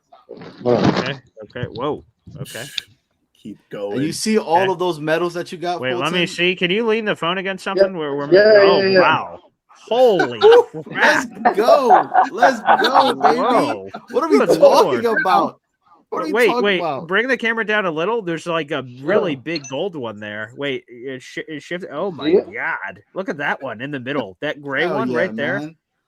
Is How your are you even- head heavy? Is the head that wears the crown, Mr. Famous Fulton? How are And you look at standing this up? thing. yeah. Dear Yeah. God. Wow. Yeah, I know. I've been in Special Olympics for like 17 years now. So Wow. Philly Noodles just said Kurt Angle style. Dun, dun, Yeah, dun, dun, Skippy. dun, dun, dun, Yeah. dun. so this year would be the 55th anniversary of Special Olympics this year. Very nice. So I'm gonna be doing track again now, and that's what Mr. I'm Famous gonna do. Fulton, have you ever given someone an ankle lock? I don't think so. Okay, or done the overall straps and wear a mouth guard or have some affinity for milk? Sometimes I did. Sometimes Okay. in the past. Okay, that's very fair. Well, wow, this is. I'm sorry. Hey, you'll have by to the way, look at this. This is a super chat. That was really cool what you just did with the shades there. Super chat from Mr. Fastest Food Reviews, aka Chef Kevin Gilbert. Wow. He says, "Famous Fulton is a legend. You will be fine, bro." Hell yeah. Oh, See? Chef Hey, Kevin, thank you so much, man. Fulton, put the shades on. Put the shades on with all the medals on. Yeah, right. There you go. Yeah. Let's I got some more right man. Oh, you got more medals? Okay, we let's can't go. hear you over the clinking of all your medals. Yeah, I got some more medals here. Ding ding. Oh, keep going. Yeah, stack them. Yeah. Is there more? Yeah, Now, come on. You got to You see, strong neck. Fulton? You see, Fulton, Yeah, there as many Yeah. medals as you got, that's what you got to do with the ladies, my guy. That's Yeah, it. there you go. Yeah, keep it. All right, keep putting them on. Let's go. Let's go. Yeah. We got All it. right. Let's, And another one. And another Yep, one. another And one. another one. okay. And another one. Amazing. Nice. All right. This is great. Keep going. Another one. Let's go. Another one. Look at this. Let's freaking go. J-E-T-S, Jets. Yes. Yeah, Yes. keep putting them on. There's more. Yeah, you got Oh you my got another God. fistful of them. There's another one that has Let's go. Oh, Oh wow, there you go. Yeah, sure. Okay. and then Right. this one Four. is the talent show one. I hope Okay. you're not on the second floor because you might be going through the floor. Yeah, with all these damn medals, man. What the flying medal. hoot? Okay, here Sure you're on we solid go. ground. There's one. Yeah. King Fulton. If I have any for more. sure. Yeah, yeah, his bed's about to collapse. Oh, yeah. Good Lord. Hey, another that's what one we're trying here. to with all the ladies. Yeah, that's There's the other one. wow.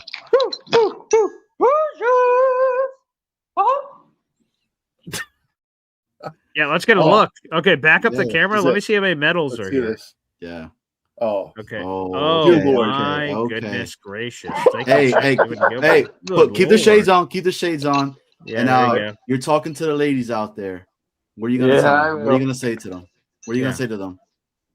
Well, I'm looking for somebody who wants to be my girlfriend. So Okay. No, Hey, Fulton. Mr. Famous Fulton, can you do me one more favor? Like, I'm about to bring you full screen again. With all your medals, can you give me one of these?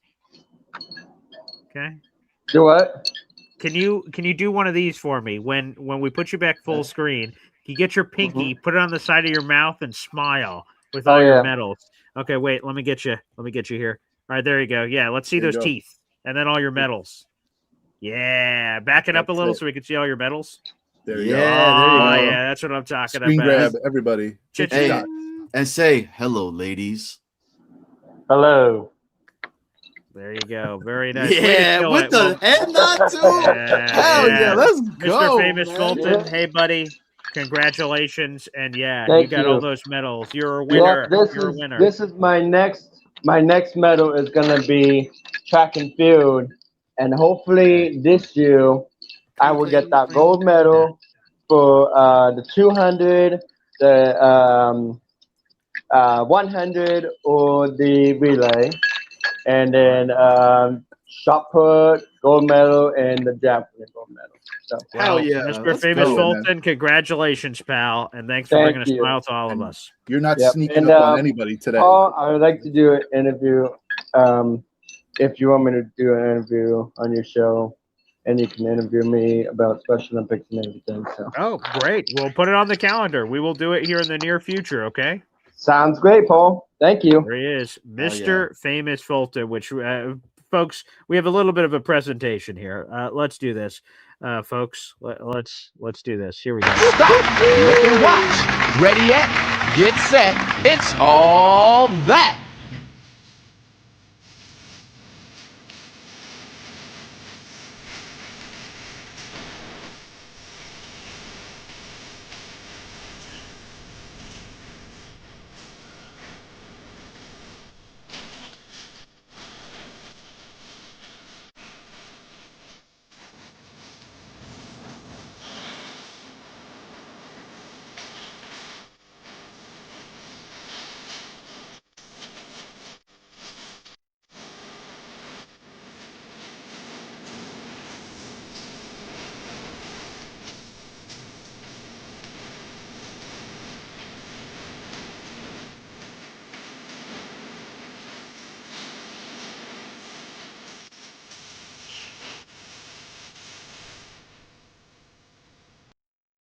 Wow.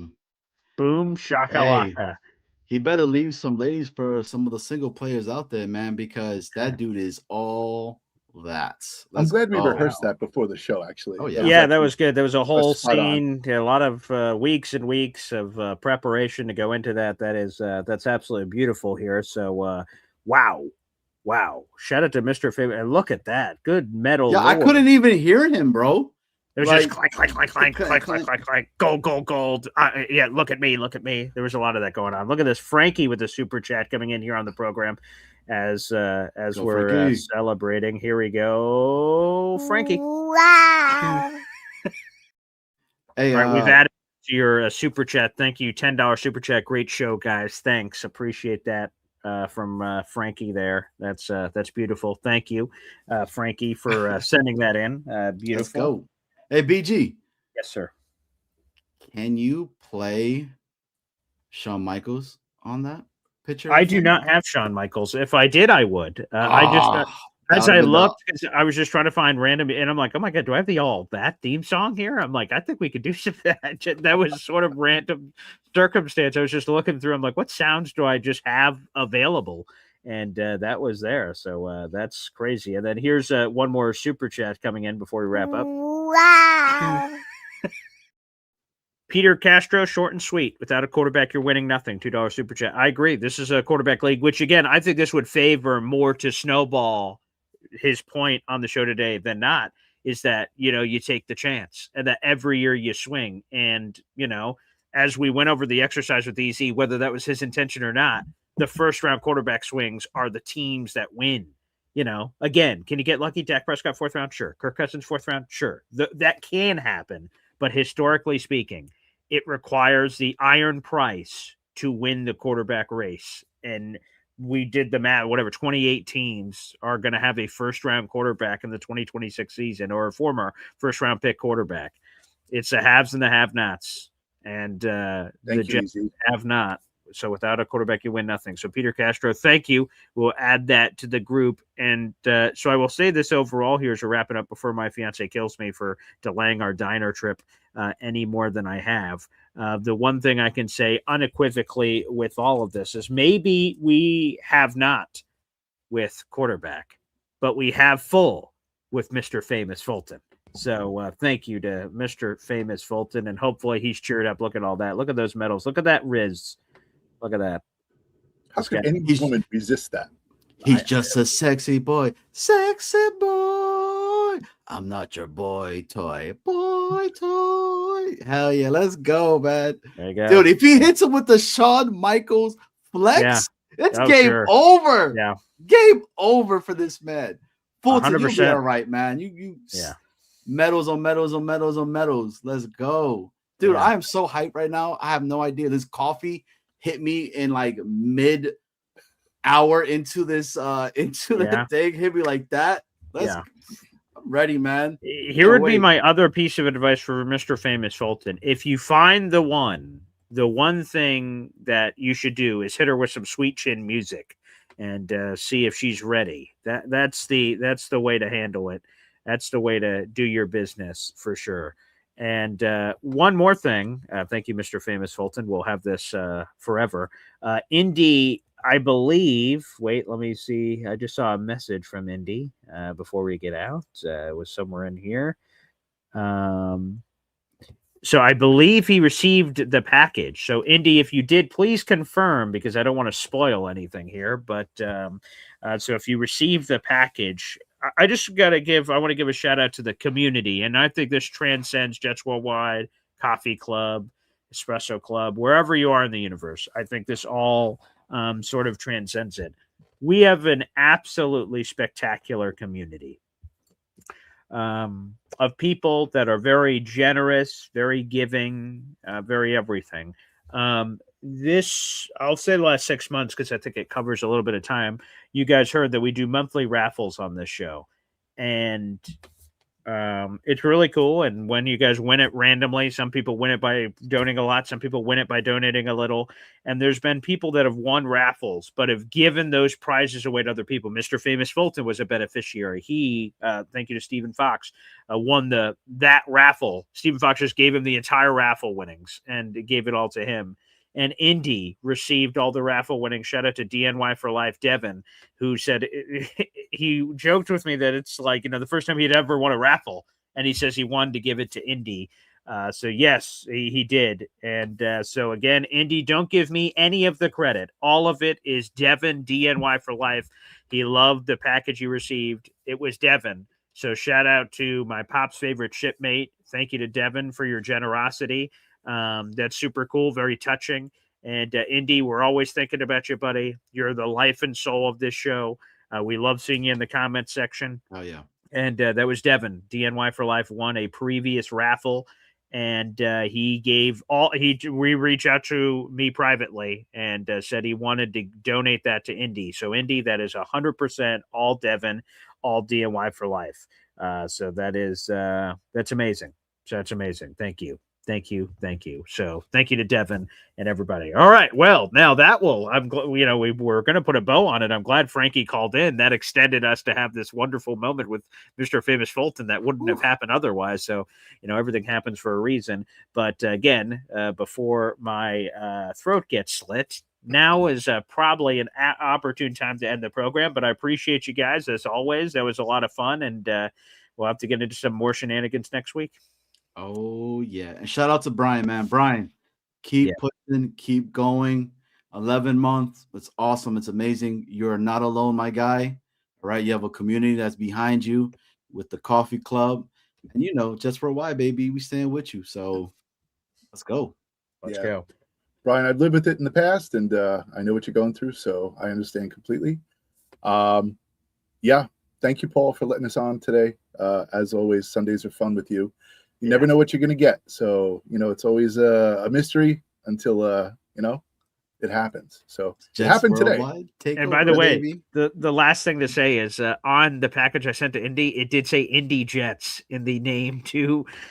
And I was like, I wonder how this is going to be received by anyone that is handling this package moving forward. And it was received exactly the way I intended it. So your mail lady even knew who that was. So beautiful.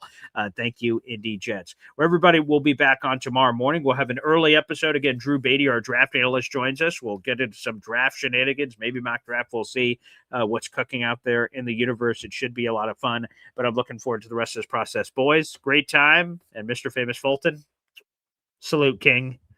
We are not play on, player. Keep playing. Peace out, everybody.